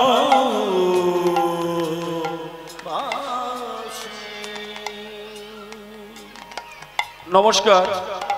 ঈশ্বর বাবলু নস্করের জ্যেষ্ঠ পুত্র কৃষ্ণ নস্কর এই সুভদ্রা দাস মণ্ডলের কণ্ঠে কীর্তন শুনিয়া সন্তুষ্ট হইয়া 100টি টাকা উপহার দিচ্ছে।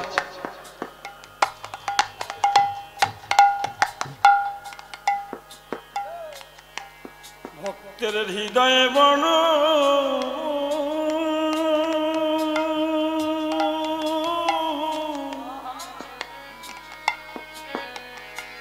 ভালো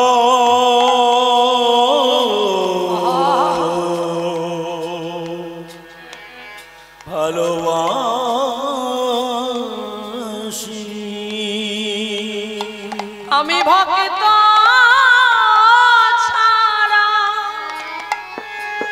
কিছু জানি না। আমি ভক্তের হৃদয়ে ভালোবাসে, সেই জন্যই তো বললেন তেরে বিনা मन मंदिर मेरा, तेरे बिना मन मंदिर में। বাংলায় কি বললেন? তোমার জন্য আমার মন মন্দিরে, তোমার জন্য আমার মন্দির হ্যাঁ পড়া, তোমার জন্য আমার মন মন্দিরটা হ্যাঁ পড়া শুনে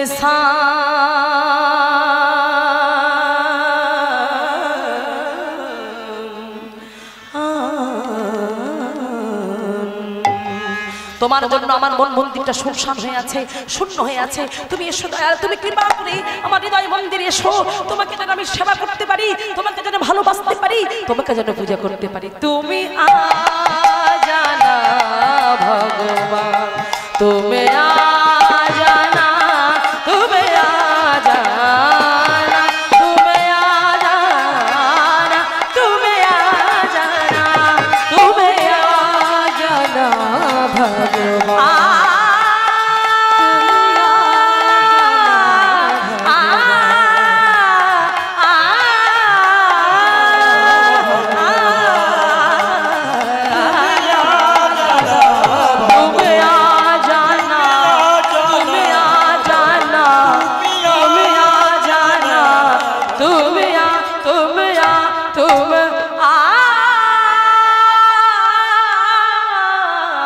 जाना भगवान।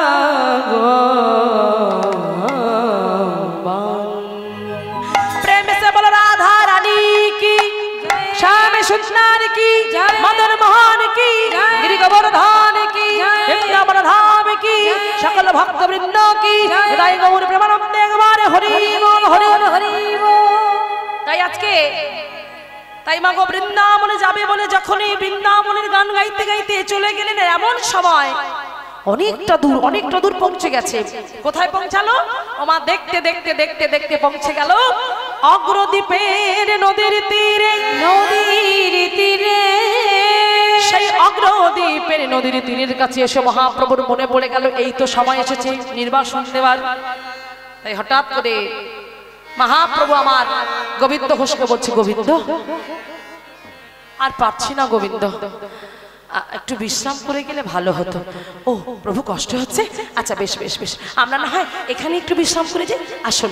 এই বলে প্রভুকে সেই অগ্রদ্বীপের তীরে নিয়ে গিয়ে একটি বৃক্ষতলায় শীতল ছাওয়ায় সেখানে বসিয়ে রাখলেন। এইবারে দিকে দিকে জানতে পারলো মহাপ্রভুর আগমন বার্তা, সবাই জেনে গেল। তাই অগ্রদ্বীপবাসীরা প্রত্যেকে ছুটতে ছুটতে আসছে, প্রভু এসেছে প্রভু এসেছে প্রভু এসেছে। তাই ডাকছে মায়ের হাত তুলে আমরা সবাই বলবো, হাত তুলুন দেখি সবাই মিলে, সবাই বলবে একবারে, হ্যাঁ আমার সঙ্গে বলবে গৌরাঙ্গ গৌর হয়ে এসছে তো, গৌর মহাপ্রভু এসেছে আমাদের কাছে। তাই সবাই মিলে ছুটতে ছুটতে আসছে, সবাই আমার সঙ্গে বলবে, চিৎকার করে করে বলবে, বলো গৌরাঙ্গ গৌরাঙ্গ গৌরাঙ্গ হে। একটু তালে তালে বলতে হবে, একটু ধীরে ধীরে হাতে তালি দিয়ে বলো, মানে কেমন একটা হয়ে যাচ্ছে না। আমি বলবো আমার পরে বলবে সবাই মিলে, হ্যাঁ চলো। গৌরাঙ্গ গৌরাঙ্গ গৌরাঙ্গ হে, তালি দাও। আর একটু জোরে হবে না? আর একটু জোরে হওয়া তো মনে হয় দরকার, আমার মনে হয়।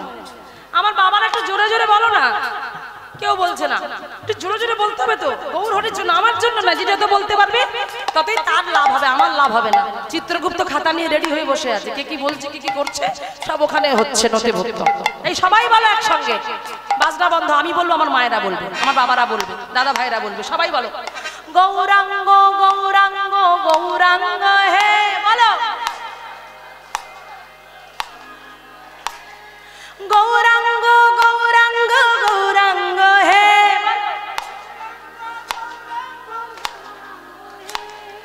গৌর গৌর গৌর গৌর গৌরাঙ্গ হে,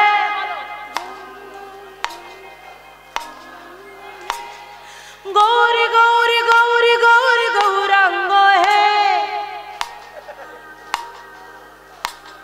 এবার তালে তালে আমরা সবাই মিলে বাজনার সঙ্গে বলবো, চলো। সচি মাতার নয়ন তারা গৌরাঙ্গ হে, সচি মাতার নয়ন তারা গৌরাঙ্গ হে, বিষ্ণু প্রিয়ার প্রাণ বধুয়া গৌরাঙ্গ হে, বিষ্ণু প্রিয়ার প্রাণ বধুয়া গৌরাঙ্গ হে, শিবাসেনা টুয়া গোরা গৌরাঙ্গ হে, শ্রীবাসনা টুয়া গোরা গৌরাঙ্গ হে, অদ্বৈতের আনাগোরা গৌরাঙ্গ হে, অদ্বৈতে অনাগরা গৌরাঙ্গ হে, নদীয়ার চাঁদ গোরা গৌরাঙ্গ হে, নদীয়ার চাঁদ গোরা গৌরাঙ্গ হে, প্রেমের পুতুলে গোরা গৌরাঙ্গ হে, প্রেমের পুতুলে গোরা গৌরাঙ্গ হে, গৌরাঙ্গ তুমি মনে দয়া না ছাড়িও, আপন করিয়া রাঙা চরণে রাখিও। শ্রী গৌরাঙ্গ প্রেমের ঠাকুর প্রেম বিলাপে এলো নদিয়ায়, রাধা প্রেমের ভরা তনু অন্তরে তার শ্যামরায়।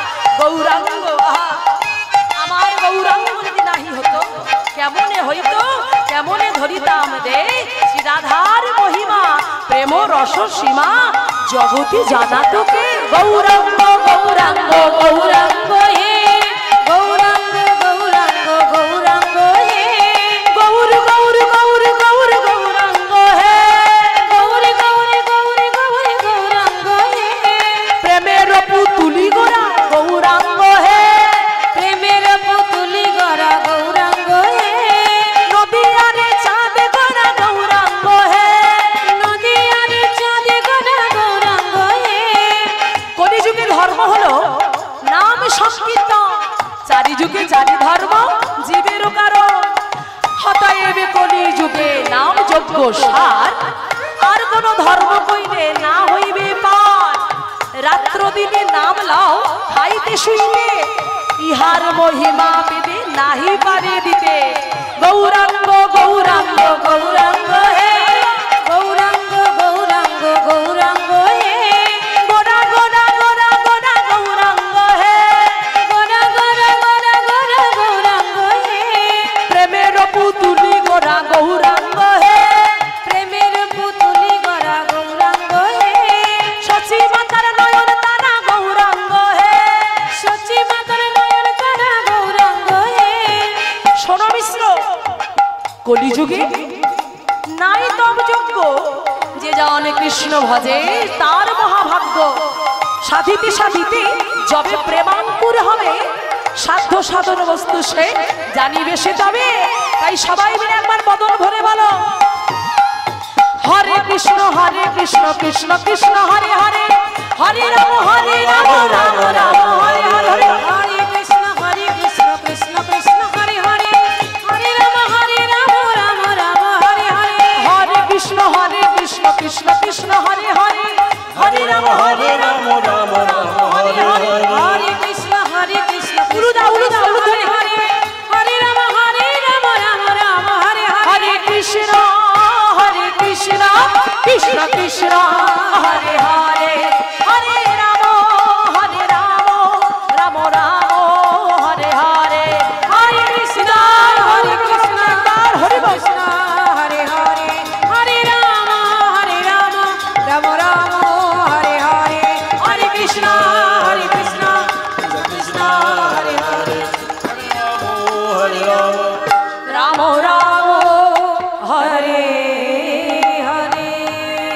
তাই আজকে দেখুন সবাই মিলে গৌর গুণ কীর্তন করতে করতে যে অগ্রদ্বীপের তীরে চলে এসেছে, একেবারে লাইন পড়ে গেছে মহাপ্রভুকে সেবা দেবার জন্য। কিন্তু প্রভু বললেন, দেখো গোবিন্দ, আমি তো সন্ন্যাসী মানুষ, আমি তো সেবা করতে পারবো না পরিপূর্ণভাবে, কারণ সন্ন্যাসীর নিয়ম হলো এক মুষ্টি তণ্ডুল, তো আমি কি করে সেবা পাবো। বলছে গোবিন্দ ঘোষ বললেন, প্রভু সবার মনে যদি ব্যথা দাও তাহলে যে কষ্ট হবে।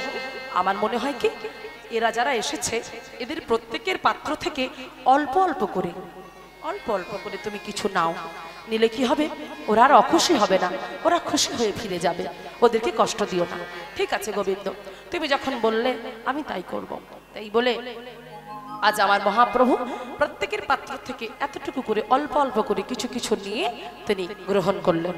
এবার গ্রহণ করবার পর আমার মহাপ্রভুর একটা অভ্যাস ছিল, কি অভ্যাস, তিনি সেবা করবার পর মুখশুদ্ধি খেতেন। তো আজ গোবিন্দের কাছে হাত পেতে বললেন, গোবিন্দ দাও। প্রভু কি দেব, তুমি জানো না? না প্রভু, শোনো, আমার সেবা করবার পর যে মুখশুদ্ধি লাগে, ও মুখশুদ্ধি লাগে, তাহলে প্রভু তুমি একটু বিলম্ব, একটু অপেক্ষা করো, আমি এখনই আসছি। এই বলে গোবিন্দ আমারে ছুটতে ছুটতে চলে গেল মহাপ্রভুর জন্য মাধুকুরি করবার জন্য। এইবার গ্রামের মধ্যে গিয়ে যখন মাধুকুরি করছে, কি চাইছে, একটা হরিতুকি দাও। এই বাবা চোখে পড়ছে আলোটা, একটা হরিতুকি দাও। যখন চাইলো, হরিতুকি চাইবার পর, একটা চাইবার পর ফিরে চলে যাবার পর তার মনে মনে হলো, দাঁড়াও একটা না না আর একটা চেয়েনি, কারণ আজ তো আমার মহাপ্রভু সেবা করবার পর একটা হরিতুকি চেয়েছে, যদি আবার সামনের দিন সেবা করে আবার একটা চাই, তখন আমি কোথা থেকে পাবো। তাই বলে গোবিন্দ করলো কি মা, বুদ্ধি করে দুটি হরিতুকি নিয়ে মনের আনন্দে মহাপ্রভুর কাছে চলে এসেছে। আর মহাপ্রভুর কাছে চলে এসে প্রভু যখনই হাত পাতলো, প্রভুর হাতে প্রথম হরিতুকিটা দিল। পরের দিন প্রভু আবার সেবা করলেন। সেবা করবার পর যখন দ্বিতীয়বার মহাপ্রভু তার কাছে হাত পাতলেন, কই গোবিন্দ মুখশুদ্ধি দাও। যেই বলেছে মুখশুদ্ধি দাও, ওমা আর দেরি হলো না, কারণ কাছে তো ছিল, সঞ্চয় করা ছিল, গোছে রাখা ছিল।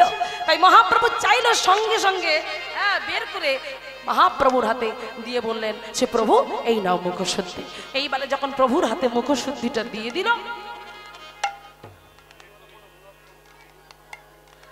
যেই মুখশুদ্ধিটা দিয়ে দিল, দিয়ে দেওয়ার সঙ্গে সঙ্গে, মুখশুদ্ধিটা দেওয়ার সঙ্গে সঙ্গে মনের আনন্দে আমার মহাপ্রভু তো নিল বটে, কিন্তু নেওয়ার পরে মহাপ্রভু তাকে জিজ্ঞাসা করলো, গোবিন্দ আমায় একটা কথা বলো দেখি। হ্যাঁ প্রভু, হ্যাঁ বলুন। গতকাল যখন আমি তোমার কাছ থেকে হরিতকি মানে মুখশুদ্ধি চেয়েছিলাম, তখন আনতে কিন্তু তোমার বেশ অনেকটাই সময় লেগে গিয়েছিল, তাই না? হ্যাঁ প্রভু, লেগে গিয়েছিল। তাহলে আজকে যখন আমি তোমার কাছে মুখশুদ্ধি চাইলাম, তাহলে এত তাড়াতাড়ি তুমি আমাকে কি করে দিলে? কিভাবে হলো? আসলে আসলে প্রভু, কালকে যখন আমি মাদুকুরি করতে গিয়েছিলাম হরিতকি, তখন একটা প্রথমে নিয়েছিলাম। নেবার পর আমি ভাবলাম কারণ আমার প্রভু তো আগামীকালও সেবা করবে, সেবার সময় তখনও যদি আমার কাছ থেকে হাত পেতে হরিতকি চায়, তো তখন আমি আনতে গেলে সেই আমার দেরি হয়ে যাবে। ওই জন্য আমি কাল ভেবে রেখে একটা আলাদা করে আগের থেকে চেয়ে রেখেছিলাম। সেই চেয়ে রাখাটাই এখন আপনি চাইতে আমি তাড়াতাড়ি আপনাকে বের করে দিলাম। মহাপ্রভু ক্রোধান্বিত হয়ে গেলেন। গোবিন্দ, তুমি কি করেছো তুমি জানো? কি করেছি প্রভু? আমি কি করেছি তুমি জানো? সন্ন্যাসীর থাকতে না সঞ্চয়ের অধিকার,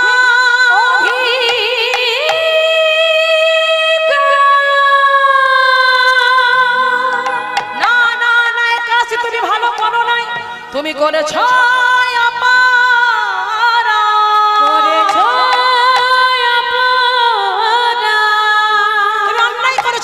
তুমি অপরাধ করেছো। শোনো, তুমি সঞ্চয় করেছো, তার মানে তোমার মনে সঞ্চয়ের বাসনা ছিল। আর সঞ্চয়ের বাসনা কাদের থাকে? যারা সংসারী হয়, যারা সংসারের মধ্যে পদার্পণ করেছে। কিন্তু যারা সন্ন্যাসী হয় তাদের অন্তরে সঞ্চয়ের কোনো বাসনা থাকে না। কিন্তু তোমার অন্তরে ছিল সঞ্চয়ের বাসনা, তাই তোমার মতো একজন সংসারী জীবকে আমি তো আমার সঙ্গে নিয়ে যেতে পারি না সন্ন্যাসী হওয়ার জন্য। না না না প্রভু, প্রভু তুমি কি বলছো প্রভু? আমি যা করেছি আমি তো আমার নিজের জন্য করিনি প্রভু। আমি তোমাকে সুখ দেবার জন্য, তোমার হাসি মুখটা দেখবার জন্য, তোমাকে ভালো রাখবার জন্য, যাতে মাদুকুরি করতে আজ যদি আমি যেতাম তাহলে যে আসতে দেরি হয়ে যেত, যাতে তাড়াতাড়ি হয়, সেই জন্য আমি আগে থেকে একটা মাদুকুরি করে রেখে দিয়েছিলাম। বলে কি সেইটাই আমার বড় অপরাধ? বলো না প্রভু, বলো না। আমিও সব জানি না, এটা সন্ন্যাসীদের নিয়ম নয়।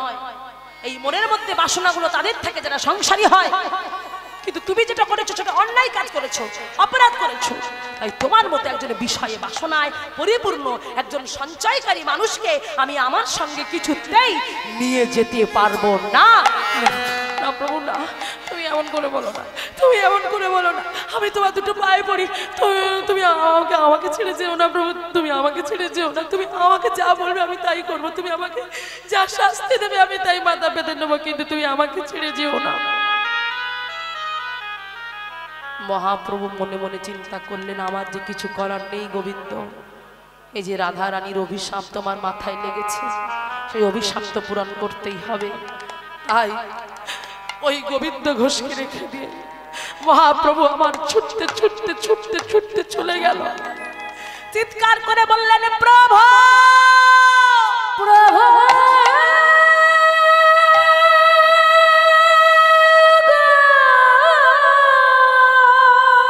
যদি সত্য সত্য তোমার জন্য আমি দুফোঁটা চোখের জল ফেলে তোমাকে ভক্তি শ্রদ্ধা ভালোবাসা আকুলতা ব্যাকুলতা দিয়ে যদি সত্যি আমি তোমাকে ডেকে থাকতে পারি, তবে শোনো, এক পক্ষ কালের মধ্যে তোমাকে আমার কাছে আসতে হবে হবে হবে।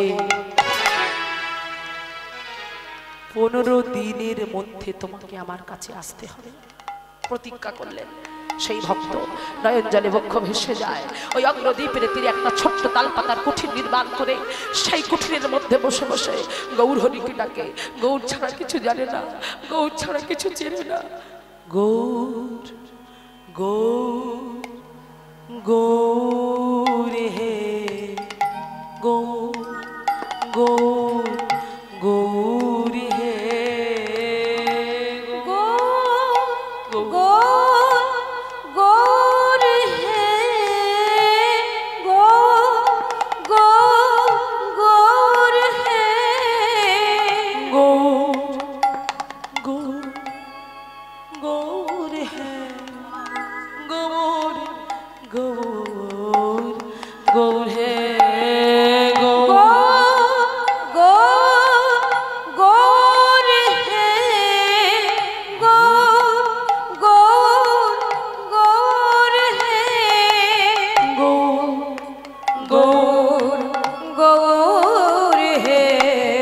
গৌর গৌর গৌর হে গৌর গৌর হে গৌর গৌর গৌর হে। একদিন চলে গেল, দুদিন চলে গেল, 3 দিন 4 দিন, এইভাবে 10, 11, 12, 13 হয়ে গেল সময়। একের পর দিন চলে যাচ্ছে, তবু গৌরহরি তাকে কৃপা করছে না। দেখতে দেখতে 15 দিন হতে আর একটা দিন বাকি আছে, থাকতে পারলেন না। নয়নের জলে ভক্ত ভাসে কেঁদে কেঁদে বলছে, গৌরহরি গা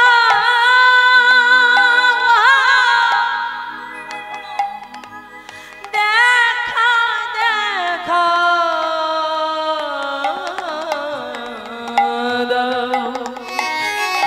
তুমি যদি দেখা না দাও তবে আমি প্রতিজ্ঞা করলাম আমি আমার এই প্রাণ রাখবো না, আমার এই দেহটাকে আমি ওই অগ্রদ্বীপের নদীর জলে গিয়ে আমি বিসর্জন দেব, আমি নিজেকে শেষ করে ফেলবো। দেখতে দেখতে 15 দিন হয়ে গেল। সেই ভোরবেলা ওই গোবিন্দ ঘোষ ছুটতে ছুটতে ছুটতে ছুটতে চলেছে, আর ছুটতে ছুটতে গিয়ে গৌর গৌর গৌর বলে চিৎকার করতে করতে ছুটে গিয়ে ওই অগ্রদ্বীপের নদীর জলেতে ঝাঁপ। এদিকে অন্তর্যামী ভগবান থাকতে পারলেন না, আমার গৌর সন্তান থাকতে পারলেন না, কারণ শুধু ভক্তের ভগবান, ভক্তের যদি কিছু হয়ে যায় তাহলে ভগবান নামে যে কলঙ্ক উঠবে, তাই থাকতে পারলেন না সেই ভক্তের ভগবান আমার গৌর সুন্দর। ওই ভক্তকে রক্ষা করার জন্য তিনি পাথর পাঠালেন, আর সেই পাথরটি যখন ভাসতে ভাসতে এগিয়ে গেলেন, আর সেই পাথরটি ভাসতে ভাসতে এগিয়ে গিয়ে যেই ঝাঁপ দিল, সঙ্গে সঙ্গে ওই পাথরটি এক ধাক্কা, যেই গোবিন্দকে ধাক্কা মারলো, ধাক্কা মারবার সঙ্গে সঙ্গে গোবিন্দের আর ঝাঁপ দেওয়া হলো না। কে ওমা দেখছে গোবিন্দ দেখছে কালো পোড়া কাঠ। ওই পোড়া কাঠটা দেখে ভাবছে এই রে, মনে হয় এই নদীর জলে কত মোড়া ভেসে যায়, সেই সমস্ত কাঠ ফেলে দেয়, ভাসিয়ে দেয়, সেই পোড়া কাঠ। তাই পোড়া কাঠটা ভেবে দূর করে ছুঁড়ে ফেলে দিল, ছুঁড়ে ফেলে দিয়ে আবার পুনরায় ঝাঁপ দিল, আর যেই ঝাঁপ দিল আবার এসে সেই পোড়া কাঠটা আবার ধাক্কা মারলো, কিন্তু আদেও তো ওটা পোড়া কাঠ নয়, ওটা যে কালুয়া পাথর। এখন উনি ভেবেছে মনে হয় পোড়া কাঠ, আর পোড়া কাঠ ভেবে যে মরতে দিচ্ছে না বলে সেই পোড়া কাঠ ভেবে মাথায় করে নিয়ে এসে মরার হলো না, ওই কুঠিরের পাশে গিয়ে দূর করে ছুঁড়ে ফেলে দিয়েছে। যেই দূর করে ছুঁড়ে ফেলে দিয়েছে, থাকতে পারলেন না, ভগবান স্বয়ং গৌরহরি নিজে এসেছেন। ঘরের মধ্যে প্রবেশ করে নয়ন জলে বক্ষ ভাসিয়ে কাঁদছে গোবিন্দ, আর প্রভু এসে বলছে, গোবিন্দ গোবিন্দ। কে কে আমাকে এমন করে গোবিন্দ বলে রাখলো? তো আমার মহাপ্রভুর কণ্ঠস্বর। ছুটে এসে দেখছো স্বয়ং মহাপ্রভু। প্রভু তুমি এসেছো, তুমি এসেছো প্রভু, তুমি এসেছো। আমি জানতাম তুমি আসবে, তবে তুমি যদি এলে তবে এত দেরি করে এলে কেন? আগে যদি জানতাম তাহলে তো একটা তোমার জন্য আসন পেতে রাখতাম। বলে আমি তোমাকে ইঙ্গিত করেছি, তুমি বুঝতে পারোনি কি করে? না তুমি যখন ঝাঁপ দিয়েছিলে ভেবে দেখো তো তোমায় কেউ ধাক্কা মেরেছিল? বলে হ্যাঁ, একটা পোড়া কাঠ। বলে না না না, ওটা তো পোড়া কাষ্ঠ নয়, ওটা যে পাথর, কালো পাথর, কালুয়া পাথর। দেখো দেখো দেখো, ওটা পাথর। সেই পাথরটাকে তুমি আমার কাছে নিয়ে এসো। গোবিন্দ সেই পাথরটাকে কুড়িয়ে মহাপ্রভুর কাছে নিয়ে এলো। প্রভু বললেন, শোনো, তোমার চিন্তা নেই, আমি হয়তো তোমার কাছে থাকতে পারবো না, কিন্তু এর থেকে অপূর্ব সুন্দর একটা গোপীনাথ মূর্তি আমি গঠন করে তোমায় নিয়ে যাবো। সেই গোপীনাথকে তুমি পূজা করবে, ওই গোপীনাথের মাধ্যম দিয়ে তুমি আমাকে পাবে। বলছে না প্রভু, আমি তোমাকে চাই, আমি পাথর চাই না। বলো অমন করে বলতে নাই, যাও ভিতরে যাও। তোমার ভিতরে দেখুন ভগবানের সপ্ত লীলা খেলা গো, আমাদের আদি গোবিন্দ সর্বকারণের কারণাম। তাই ভিতরে যখন গেল, ভিতরে গিয়ে দেখছে মা সেই সেই পাথরটা থেকে দেখছে কি তৈরি হলো, গোপীনাথের অপূর্ব সুন্দর একটা মন্দির, মূর্তি তৈরি হলো। আর সেই মূর্তিটা যখনই দেখলো বলছে না না, আমি ওই মূর্তি নেবো না। বাইরে এসে কি দেখছে, দেখছে সেখানে দাঁড়িয়ে আছে গোপীনাথ স্বয়ং। বাইরে গোপীনাথ, ভিতরে গোপীনাথ, বাইরে গোপীনাথ, ভিতরে গোপীনাথ, বাইরে গোপীনাথ, ভিতরে গোপীনাথ, বাইরে গোপীনাথ, ভিতরে গোপীনাথ, গৌর গোপীনাথে অঙ্গে, বাইরে গোপীনাথ, ভিতরে গোপীনাথ, গৌর গোপীনাথে অঙ্গে, ভিতরে গৌর, বাইরে গৌর, গৌর হরি নানা রং, আমার ভিতরে গৌর, বাইরে গৌর হরি নানা রঙে। আজ দুইয়ে মিলে এক হলো, দুইয়ে মিলে এক হলো, আজ দুইয়ে মিলে এক হলো, গৌর গোপীনাথে অঙ্গে মিলিল, দুইয়ে মিলে এক হলো, গৌর গোপীনাথ নানা আনন্দ মানে ধরে নারে, গৌর হরি হরি হলো,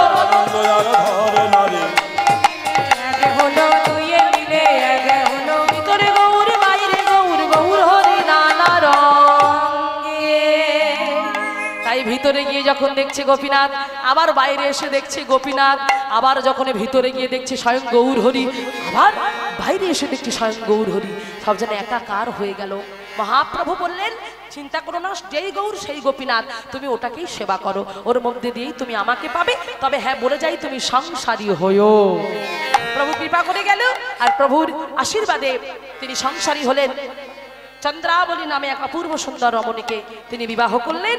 বিবাহ করবার পর বেশ কয়েক বছর কেটে গেল তাদের বিবাহিত জীবন। গোপীনাথের কাছে গিয়ে নিত্য নিত্য ভোগ লাগাতো, নিত্য নিত্য তার কাছে কাঁদতো, কিন্তু তার মনের একটা ইচ্ছা ছিল, সে মা হবে, সত্যিকারের মা, রক্ত মাংস করে একটা সন্তান তার চাই। তাই গোপীনাথের কাছে কেঁদে কেঁদে বলতো, গোপীনাথ আমাকে একটা সন্তান দেবে না? গোপীনাথ দাও না একটা সন্তান, আমি যেন সন্তানের মা হতে পারি। তুমি তো সন্তান আমি জানি, কিন্তু একটা রক্ত মাংস গলা সন্তান তুমি আমাকে দেবে না, যে আমায় মা বলে আমাকে কোলে উঠে আমাকে ভালোবাসবে, আমাকে আপন করবে, এমন একটা সন্তান তুমি আমাকে দেবে না? দাও না গোপীনাথ, দাও না। যদি তুমি না দাও, আজ থেকে আমি তোমার সঙ্গে কোনো কথা বলবো না, তুমি পাষাণ হয়ে থেকো না, কথা বলো, কথা বলো তুমি। এত কাঁদলো, এত কেঁদেও যখন তাকে কৃপা করলো না ভগবান, কাঁদতে কাঁদতে চলে গেল। এমন সময় গোবিন্দ ঘোষ বাড়িতে এসে বলছে, চন্দ্রাবলী ভগবানের ভোগ দাও, দাও, আমি ভগবানের ভোগটা লাগিয়ে দিই। পারবো না। কি দিয়েছে তোমার ওই পাথরের ভগবান? পাষাণী হয়ে থেকে গেছে, কিন্তু কথা শোনেনি। আমার একটা সন্তান চাই, তুমি বলো না, ও যেন আমাকে একটা সন্তান দেয়, আমি যেন মা হতে পারি, আমি যেন মা ডাক শুনতে পারি। থাকতে পারলেন না। গোবিন্দ ঘোষ ছুটে গিয়ে গোপীনাথের কাছে প্রার্থনা করে বললেন, গোপীনাথ যেটা দিলে চন্দ্রাবলী সুখ পায়, দাও না ঠাকুর, কেন ওকে অমন করে কষ্ট দিচ্ছ? দাও, ওকে একটা সন্তান দাও না দয়াল, দাও না। গোবিন্দ ঘোষের কথা শুনে গোপীনাথ আর থাকতে পারলেন না। সেই পাথরের গোপীনাথ কৃপা করলেন, চন্দ্রাবলীর কোল আলো করে একটা অপূর্ব সুন্দর ফুটফুটে পুত্র সন্তানের জন্ম হলো। আর সেই পুত্র সন্তানকে কোলে নিয়ে স্বামী স্ত্রী দুজনে বড় আনন্দিত হলেন। এইবারে চন্দ্রাবলী স্বামীর দিকে তাকিয়ে বলছে, ওগো শুনছো, আমি না মনে মনে আমার একটা ছেলের নাম ঠিক করেছি। বলে, কি নাম? আমি ওর নাম ঠিক করেছি, ওকে ডাকবো গোপীনাথ বলে। বলে, সে কি গো, আমাদের তো গোপীনাথ আছে, তবে আমার ছেলের গোপীনাথ নাম দিলে কেন? আরে বাবা তুমি বুঝতে পারছো না, শোনো, এটা আমার ছোট ছেলে গোপীনাথ, আর মন্দিরে যে আছে ও আমার বড় ছেলে গোপীনাথ। আমার ছোট ছেলের যখন খিদে পাবে তখন জেনে যাবো যে আমার বড় ছেলেরও খিদে পেয়েছে, তাহলে আর কোনো সমস্যা হবে না। বলে, বাবা বাবা বাবা, তুমি খুব বুদ্ধিমতী, খুব ভালো কথা বলেছ। হ্যাঁ হ্যাঁ, আমার ছেলের নাম গোপীনাথ। সেই ছোট্ট ছেলেটার নাম দিল গোপীনাথ। মা দেখতে দেখতে সেই ছেলে বড় হতে লাগলো, আর যত বড় হতে লাগলো তত স্নেহ, ভালোবাসা, মায়া, মমতা সবই রক্ত মাংসে গড়ার গোপীনাথের প্রতি গিয়ে পড়লো। মন্দিরের গোপীনাথকে অবহেলা করতে শুরু করে দিল। মায়েরা, অধনে যতন করি ধন ত্যাগিনু, আমার আপন কর্ম দোষে আমি আপনি ডুবিনু। যেটা অধন, যেটা থাকবে না, তাকে আমি যত্ন করছি, আর ধন স্বরূপ ভগবানকে আমি অবহেলা করছি। তাহলে ভেবে দেখো মায়েরা, আমাদের পরিস্থিতিটা কোন জায়গায় গিয়ে দাঁড়াবে। তাই জন্যই তো হচ্ছে, ভগবানের কাছে যাবার মতো আমাদের সময় নেই, কিন্তু যে থাকবে না, যে রক্ত মাংসে গড়া, যেটা নশ্বর, যার দেহের বিনাশ হবে, তার জন্য আমরা পাগল হয়ে যাচ্ছি। দেখুন, সেই জন্যই আজকে সেই চন্দ্রাবলী ভগবানকে ভুলে গিয়ে, ভগবান গোপীনাথকে ভালো না বেসে, তাকে টাইমে টাইমে না ভোগ লাগিয়ে নিজের রক্ত মাংস করা ছেলের পিছনে সময় দিতে চলেছে। আমার গোপীনাথ, আমার ছেলে নিত্য নিত্য তাকে সেবা দেয়, সেদিন ভগবানের ভোগ লাগানো হলো না। গোবিন্দ ঘোষ ছুটে এসে বলছে, চন্দ্রা আজকে ভগবানের ভোগ লাগাওনি? বলে, শোনো বাপু, অমন করে বলো না, ভোগ ভোগ করে এমন করে তুমি চিৎকার করো না তো, দিতে হলে তুমি দাও, গিয়ে যাও। আমার ছেলে খায় না, আমার ছেলে ঘুমায় না, কেমন শুকিয়ে যাচ্ছে, রোগা হয়ে যাচ্ছে, আর তুমি খালি গোপীনাথকে নিয়ে পড়েছো, যাবি চলো, তুমি গিয়ে দাও। ভগবানের কাছে গিয়ে কাঁদছে, গোপীনাথ এ তোমার কেমন লীলা খেলা। আমি জানতাম একটা দিন এমনই আসবে, কারণ সংসারের মধ্যে থাকলে সত্যি তো তোমাকে ভুলে যায়। যারা সংসারে জীবী তারা তো তোমায় ভুলে যায় বাবা। ওগো দয়াময়, ওগো করুণাময়, আমি কি করব তুমি আমায় বলে না, আমি কিচ্ছু জানি না, কাঁদতে কাঁদতে চলে গেল গোবিন্দ ঘোষ। এইভাবে অবহেলা হতে লাগলো। একদিন কি হলো জানো মায়েরা, একদিন ওই চন্দ্রাবলী 3 দিনের জলে ছটফট করতে করতে অসুস্থ হয়ে পড়ে সে মারা গেল। আর যখন 3 দিনের জ্বরে চন্দ্রাবলী মারা গেল, ওই গোবিন্দ ঘোষের এতটুকু ক্ষোভ হলো না, এতটুকু দুঃখ হলো না। সে আরো বলতে লাগলো, ঠিক করেছিস গোপী, ঠিক করেছিস তুই। যে মানুষ তোকে ভালোবাসতে পারে না, যারা তোকে অনাদর করে, যারা তোকে দূরে সরিয়ে দেয়, তাদের মরে যাওয়াই ভালো। এই যে চণ্ডীদাসের পাপ, কানু হেন ধন যে করে হেলম, তার কি জীবনে আস, তার মরা ভালো, বেঁচে কি বা ভালো কহে দ্বিজ চণ্ডীদাস। সেরকম মানুষের বেঁচে থেকে কোনো লাভ নেই। যারা তোকে অনাদর করে, যারা তোকে অবহেলা করে, সে মরে গেছে, আমার এতটুকু দুঃখ নাই। ছোট্ট গোপীনাথকে নিয়ে শুরু হলো তার সংসার। মন্দিরে গোপীনাথ আর তার ছেলে গোপীনাথকে নিয়ে সংসার শুরু হলো। সেই ছোট্ট গোপীনাথকে বড় গোপীনাথের কাছে দিয়ে নিত্য নিত্য গোবিন্দ ঘোষ মাদুকুরি করে নিয়ে এসে রান্ধন করে সেটা নিয়ে গোপীনাথকে সেবা লাগিয়ে তবে সেটা প্রসাদ করে পেত। এইভাবে চলতে লাগলো। কিন্তু বাবা ভগবান কি বলে গো, যে করে আমার আশ আমি তার করি সর্বনাশ, তবু না ছাড়ে সে আমার পাশ। আমি তখনই হয়ে যাই কি, তার ভাই নয়, বন্ধু নয়, বাবা নয়, মা নয়, আত্মীয় পরিজন কেউ নয়, আমি হয়ে যাই তার দাসের দাস। চাকরের চাকর পর্যন্ত হয়ে যেতে আমার এতটুকু বাঁধে না। তাই আজকে দেখুন ভগবান আবার লীলা করলেন, আবার কষ্ট দিলেন, আবার দুঃখ দিলেন, আবার ব্যথা দিলেন। সেই ছোট্ট ছেলেটাকে রেখে দিয়ে গোবিন্দ ঘোষ চলে গেল। আর যেই গোবিন্দ ঘোষ চলে গেল, খেলা করছিল সারাদিন, ছেলেটা খেলা করছিল, ওই গোপীনাথের সঙ্গে খেলছিল, গোপীনাথকে ডাকছিল, গোপীনাথকে জড়িয়ে ধরছিল, গোপীনাথের সঙ্গে কত কথা বলছিল। কথা বলতে বলতে হঠাৎ করে তার মাথাটা কেমন, আমার কি হলো, আমি কেন দাঁড়াতে পারছি না, আমার সর্বশরীর কেন জ্বলে যাচ্ছে, আমি কেন কথা বলতে পারছি না, না না না, আমার বুকে কেমন একটা যন্ত্রণা শুরু হয়েছে, আমি কি করব, আমি কি করব। গোপীনাথ, গোপীনাথ, আমার শরীরটা কেমন করছে গোপীনাথ, আমার শরীরটা কেমন করছে গোপীনাথ। বাবা বাবা বাবা বাবা, আমার কেমন হচ্ছে বাবা, বাবা তুমি কোথায়? আছাড় খেয়ে পড়ে গেল সেই 3 বছরের ছোট্ট গোপীনাথ। আর যখনই আছাড়ে খেয়ে পড়ে গেল, ছটফট ছটফট করছে। আর এদিকে গোবিন্দ ঘোষ মাদুকুরি করে মনের আনন্দে যে গিয়ে রন্ধন করে আমার 2 ছেলেকে দেব আর আমি পাবো, মনের আনন্দে ওই ভিক্ষা করে নিয়ে এসে ভগবানের গুণকীর্তন করতে করতেই যেই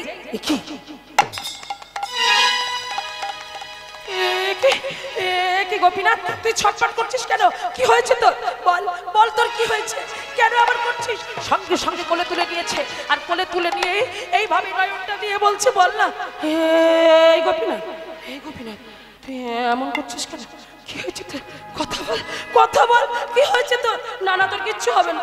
বাবা বাবা, আমার খুব কষ্ট হচ্ছে বাবা, আমার খুব কষ্ট হচ্ছে, আমি কথা বলতে পারছি না বাবা, আমার গলাটা শুকিয়ে যাচ্ছে বাবা।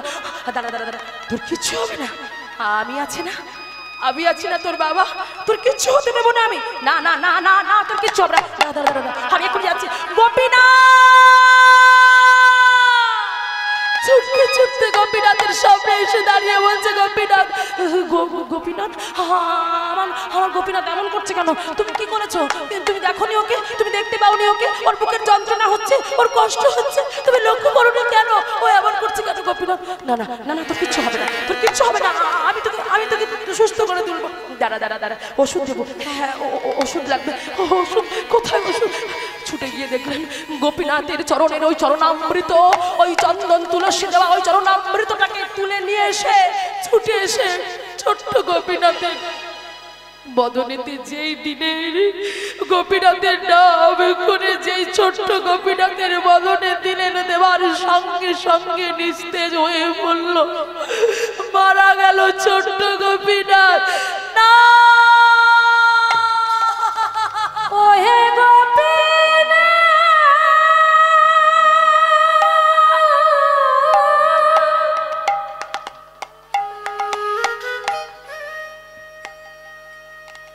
ওহে গোপীনাথ,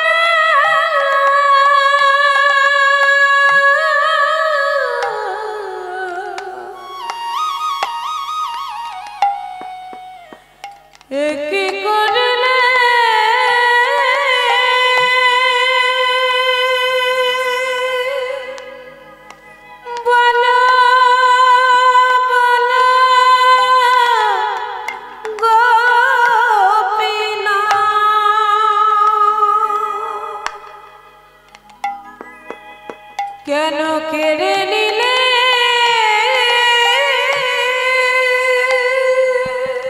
তুমি কি করলে কি অপরাধ করেছিলাম,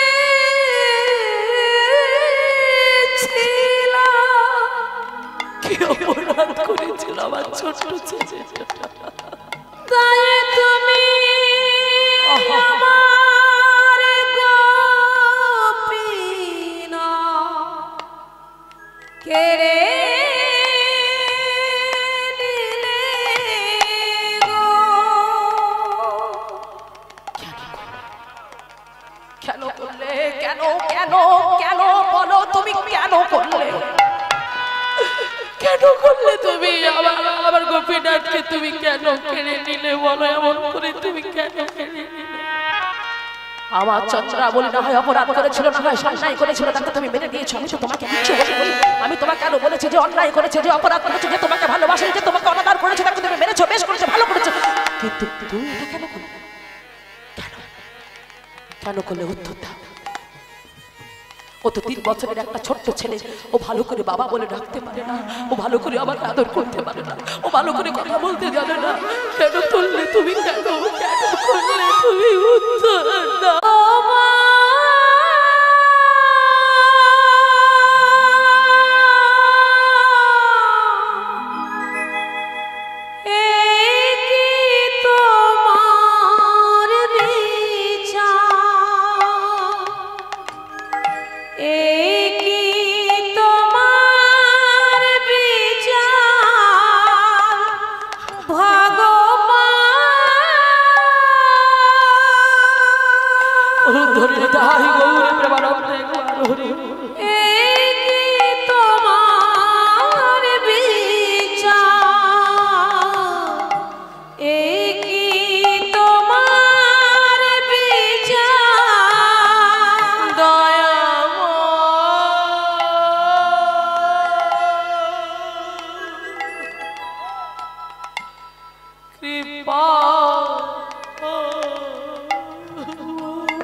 কাঁদতে কাঁদতে সেই সন্তানকে নিয়ে আজ চলে গেল সেই অগ্নদ্বীপের নদীর তীরে।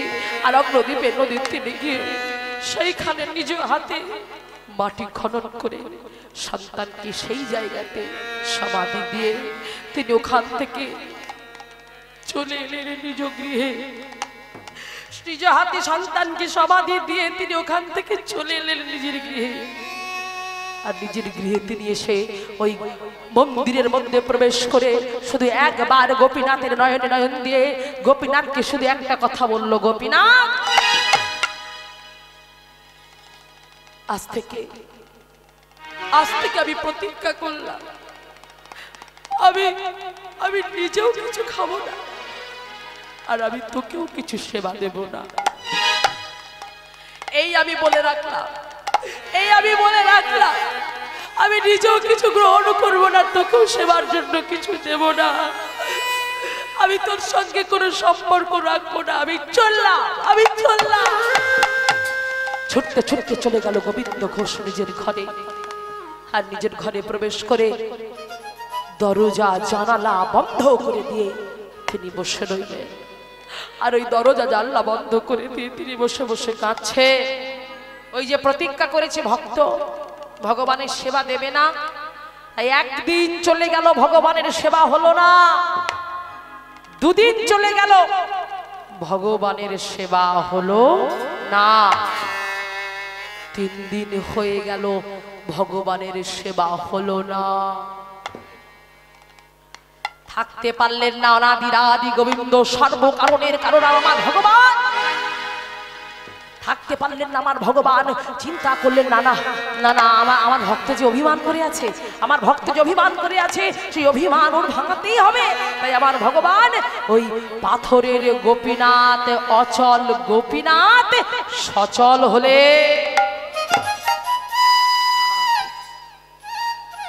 দেখো মায়েরা, ভজন দেখো কেমন আকুলতা, ব্যাকুলতা, ভক্তি ভাব অন্তরে যদি না থাকে না, তাহলে কখনোই ভগবান ভক্তির হয় না।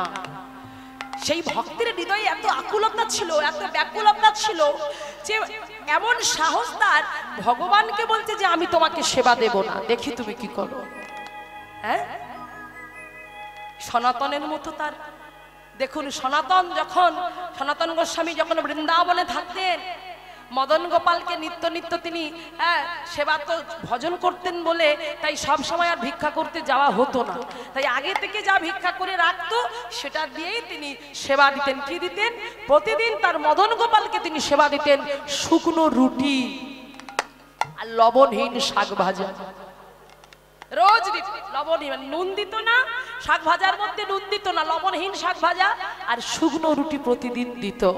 লক্ষ্য করে দেখুন মায়েরা, থাকতে পারলো না একদিন মদন গোপাল এই শুকনো রুটি আর লবণহীন শাক ভাজা দেয় বলে, স্বয়ং মদন গোপাল একদিন ছুটে গিয়ে ভক্তকে জড়িয়ে ধরেছে, সনাতনকে জড়িয়ে ধরেছে।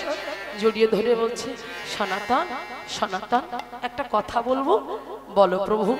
বলছিলাম তুই তো রোজ আমাকে শুখা রুটি আর লবণহীন শাক ভাজা দিস, তো আজকে যদি, দেখুন বলতেও কোনটা বোধ হচ্ছে, বলতেও ভয় পাচ্ছে আমার ভগবান। ভয়ে যাকে দেখে দূরে পালায় যিনি ভব ভয় হারি ভগবান, সেই ভগবান আজকে ভয় ভয় করে ভক্তকে বলছে।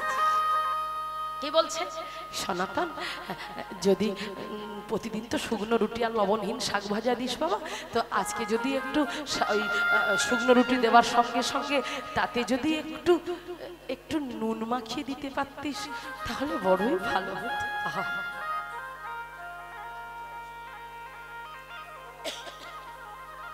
দেখো মায়েরা, দেখো বাবা, ভগবান চেয়ে খাচ্ছে, যদি একটু লবণ মাখিয়ে দিতিস না তাহলে বড়ই ভালো হতো। শাক ভাজা তো নুন না দিলে না কেমন খেতে লাগে। সনাতন রেগে গেছে। সনাতন রেগে গিয়ে বলছে, দেখো বাপু, তোমার যদি এতই ভালো মন্দ খাবার শখ, তোমার যদি এতই ভালো মন্দ খাবার ইচ্ছে, তবে তুমি আমার মতো গরিব দুঃখী ভিখারি কাঙালের কাছে কেন এলে? এই বৃন্দাবনে তো অনেক ধনী মানুষ আছে, এই বৃন্দাবনে তো অনেক বড় লোক আছে, তুমি তো তাদের কাছে যেতে পারতে, তবে তুমি আমার কাছে এলে কেন? আমি তোমার জন্য লোকের বাড়ি বাড়ি গিয়ে নুন ভিক্ষা করে আনতে পারবো না, এই আমি বলে রাখলাম। হ্যাঁ, আর কোনো কথা বললেন না। আর কোনো কথা না বলে ছুটে গিয়ে এগিয়ে গিয়ে জড়িয়ে ধরেছে সনাতনকে। জড়িয়ে ধরে বলছি, সনাতন চাই না, সনাতন চাই না, আবার লবণ দিয়ে শাক ভাজা চাই না, তুই আমাকে রোজ শুকনো রুটি আর রোজ লবণহীন শাক ভাজা দিবি। ওরে, সবাই তো আমাকে মন্দিরে পুজো দেয়, সবাই তো কত ফল মিষ্টি নিয়ে গিয়ে কত কিছু আড়ম্বর করে সবাই আমাকে পুজো দেয়, সবাই আমাকে ধূপ ধুনো দিয়ে আরতি করে সবাইকে জানিয়ে জানিয়ে ডাকে, কিন্তু ওরে জগতে অনেক সেবার মানুষ পেয়েছি, কিন্তু এমন ভক্ত পেলাম না যারা চোখের জল নিয়ে একবার আমার কাছে এসে আমার চরণ দুটো জড়িয়ে ধরে একবার হা কৃষ্ণ হা গোবিন্দ বলে আমার চরণ ধরে লুটিয়ে পড়ল। মায়ের একটা কথা জানবে, ভগবানের কাছে প্রার্থনা করবে, তার কাছে বসে নয়ন জলে বক্ষটা ভাসিয়ে চরণে জল দিয়ে যেন আমরা বলতে পারি, কবিগুরুর ভাষায় 2 লাইন বলে যাই, বাবা আবার কবে দেখা হবে আপনাদের সঙ্গে জানি না। আমরা যেন বলতে পারি, আমরা যেন গাইতে পারি এমন করে ভগবানের চরণটা ছেড়ে যেন যেন আমরা কোনোদিন কোথাও যেন না যাই। ওই চরণ যুগল ধরে যেন আমরা প্রত্যেকে বলতে পারি, চরণ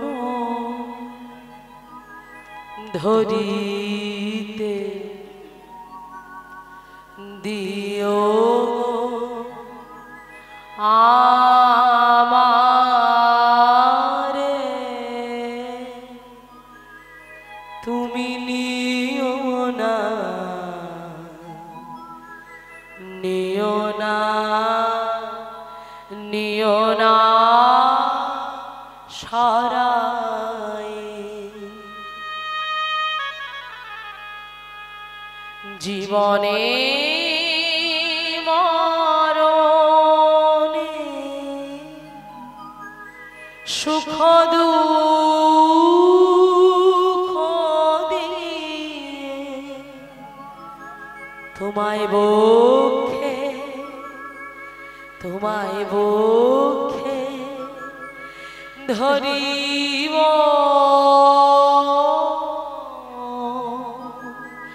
যারা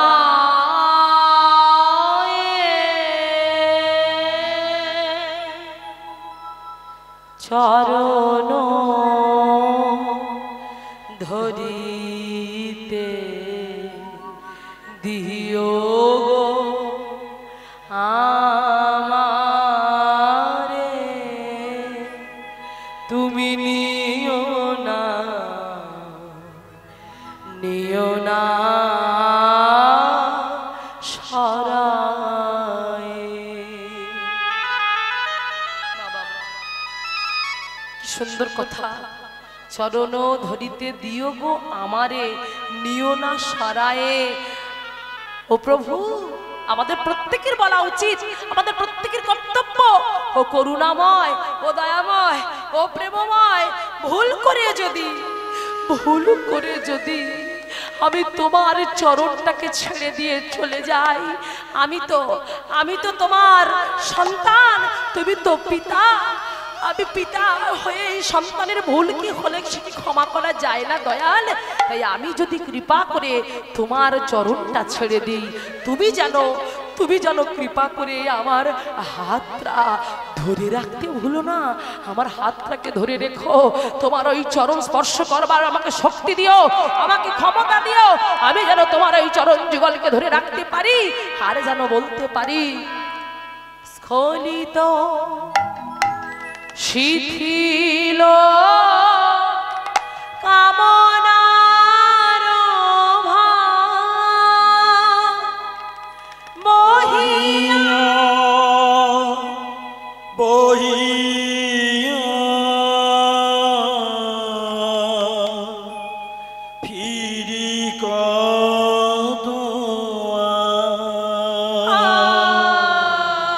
আর স্খলিত শিথিল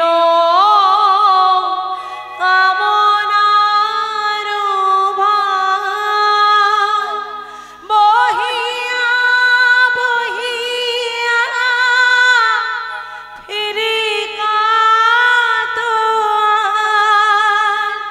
কি বললেন? স্খলিত শিথিল কামনার ভার বহিয়া বহিয়া ফিরি কত আর।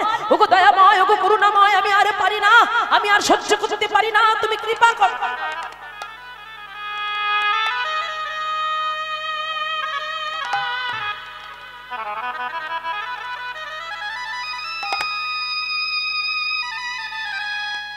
আমি আর পারি না, ওগো করুণাময়, ওগো দয়াময়, তুমি কৃপা করো, তুমি দয়া করো। এই সংসারের মজা বহন করতে করতে আমি বড় ক্লান্ত, আমি বড় অবসান্ত হয়ে গেছি। তাই তুমি কৃপা করে, তুমি করুণা করে আমাকে তুমি তোমার চরণ তলে ঠাঁই দাও। আমি কিচ্ছু জানি না। ও মায়েরা, আমরা হলাম ওই সংসারের মৌমাছির মতো, মৌমাছির জাত। মৌমাছি সারা জীবন তার মধু কি করলো, তার চাকে মধু ভরে গেল। বলো তো মায়েরা, মধু কি মৌমাছি পেল? মধু কি পায়? তাহলে কে পায়? যে চাক ভেঙে মধু নিয়ে যায়, যে শিকারী হয়, যার ব্যবসা হয় মধু ব্যবসা, সে জঙ্গলে যায় আর জঙ্গলে গিয়ে ওই মৌচাকে আগুন ধরিয়ে দেয়। আর যখনই মৌচাকে আগুন ধরিয়ে দেয়, আগুন ধরিয়ে দেবার ফলে কি হয়, ওই মৌচাকটা কি হয়, পুড়ে যায়। আর ওখানে যে সমস্ত মৌমাছিগুলো থাকে, কোনো কোনো মৌমাছি পালিয়ে যায়, আবার কোনো কোনো মৌমাছি ওই আগুনে পুড়ে ঝলসে মারা যায়। তাই জগৎ সংসারে আমরাও মৌমাছির জাত। সারা জীবন শুধু করে গেলাম, সারা জীবন খেটে গেলাম, সারা জীবন ইনকাম করে গেলাম।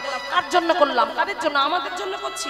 দেখো ছেলে মেয়ের ভবিষ্যতের জন্য। ছেলে মেয়ের ভবিষ্যতে কি হবে, এই ভবিষ্যতের ভাবনা করতে করতে আর ভগবানের কাছে গিয়ে ভগবানের চরণ যুগল ধরা হলো না, ওই রাঙা চরণ ধরা হলো না। যে চরণ পাওয়ার জন্য কত মুনি, কত ঋষি, কত যোগী, কত ধ্যানী, কত সাধক, কত সাধিকা, কত কিন্নর কিন্নরী, যে চরণ পাওয়ার জন্য হেষ্ট মুন্ডুদ্ধ পথে তারা কত তপস্যা করে যে চরণ পায় না। আর আজকে সেই চরণ পাওয়ার জন্য কবিগুরু বলে গেলেন যে সময় থাকতে থাকতে সেই চরণ আশ্রয় করো, সেই চরণ দুটো ধরো। ওই চরণ ছাড়া এই জগতে আমাদের আর কিছু নাই। এই নিজ হাতে তুমি গেঁথে নিও, এলো না তাহারে ছড়াই, চরণ ধরিতে দিও গো আমারে, তুমি নিও না সরাই। তাই এদিকে কি হলো দেখুন, আজ ভয়ং ভগবান মন্দির থেকে বাহির হয়ে গেল। আর ওই মন্দির থেকে বাহির হয়ে গিয়ে এক পা করে গোবিন্দ ঘোষ যে ঘরের মধ্যে বসে আছে, দরজা জানলা বন্ধ করে দিয়ে সেইখানে এগিয়ে এলো। আর সেইখানে এগিয়ে এসে কাছে এগিয়ে সে কি বললো জানো? দরজায় টোকা দিয়ে বলছে, বাবা বাবা দরজা খোলো, আমি এসেছি। কে কে আমাকে বাবা বলে ডাকলো? আমি তো কারো বাবা নই। আমার তো যে ছেলে ছিল সেই ছেলে মারা গেছে, আমার গোপীনাথ চলে গেছে। কে আমাকে বাবা বলে ডাকলো? আমি কারো বাবা নই, আমি কারো বাবা নই। বাবা, তোমার ছেলেকে তুমি ভুলে গেছো বাবা? কে তুই? বাবা আমি তোমার মন্দিরের গোপীনাথ। হ্যাঁ বাবা হ্যাঁ, একটা ছেলে চলে গেছে বলে আর একটা ছেলেকে তুমি খেতে দেবে না বাবা? 3 দিন তাকে না খাইয়ে রেখেছো বাবা, 3 দিন তাকে না খাইয়ে রেখেছো তুমি বাবা। কি তুই বলছিস তুই আমার ছেলে? হ্যাঁ বাবা আমি তোমার ছেলে। তুই জানিস পুত্র যদি হস, পুত্রের একটা কর্তব্য থাকে পিতা মাতার প্রতি। কি কর্তব্য? পুত নামক নরক থেকে পিণ্ডদানের মাধ্যমে যে পিতা মাতা উদ্ধার করে সেই তো পুত্র হয়। তুই কথা দে, আমি যেদিন মারা যাব তুই নিজে হাতে পিণ্ড দান করবি। বাবা আমি কথা দিলাম, যেদিন তুমি মারা যাবে সেদিন নিজ হাতে আমি পিণ্ড দান করব। এই বলা গোপীনাথ চলে গেল। গোবিন্দ ঘোষ দরজা খুললো, দরজা খুলেই পাটা বেঁধে গিয়ে সেইখানেই হোঁচট খেয়ে তিনি সেখানে দেহ রাখলেন। মারা গেল। নূতন পুরোহিত আনা হলো মন্দিরে। আর পুরোহিত এনে যখনই পুজো পাঠ শুরু হলো, পুরোহিতকে ভগবান গোপীনাথ স্বপ্নে দেখা দিয়ে বলল, গো পুরোহিত শোনো, আমার বাবা মারা গেছে, তাই তুমি আমাকে 1 মাস হবিষণ্ণ সেবা দেবে আর কাছা করিয়ে দেবে, আমি আমার বাবার নিজ হাতে পিণ্ড দান করব। 1 মাস পূরণ হলো। এইভাবে গোপীনাথ আমার জগৎকে জানানোর তরে নিজ হাতে বাবা গোবিন্দ ঘোষের জন্য অগ্রদ্বীপের তীরে গিয়ে নিজ হাতে ব্রাহ্মণ ঠাকুর পিণ্ড দান সুন্দর করে পিণ্ড করে দিল। সেই হাতে তুলে দিল পিণ্ড, আর সেই পিণ্ড গিয়ে আজ অগ্রদ্বীপের নদীর জলে বিসর্জন করল। তাই গৌর প্রেমানন্দে হরিবল হরিবল হরিবল। মায়েরা এইভাবে আজকে অগ্রদ্বীপের তীরে আজও সেই দিন পালন করা হয়। ওই অগ্রদ্বীপের নদীর তীরে এসে আজ গোবিন্দ ঘোষের জন্য গোপীনাথ নিজে হাতে পিণ্ড দান করে। তাই এখানেই অগ্রদ্বীপের গোপীনাথ দিলা এখানেই সমার্পণ হলো। পরবর্তী কীর্তনিয়া চলে এসছেন, আমার বাবু আসছেন আনন্দেব সরকার মহাশয় আপনাদের সম্মুখে। আপনারা মন্দির কীর্তন আস্বাদন করুন। হরি বল। এখানে রহিল আমার লীলার মাধুরী, রহিল আমার লীলার মাধুরী, বদনে সবাই মিলে বলো হরি হরি।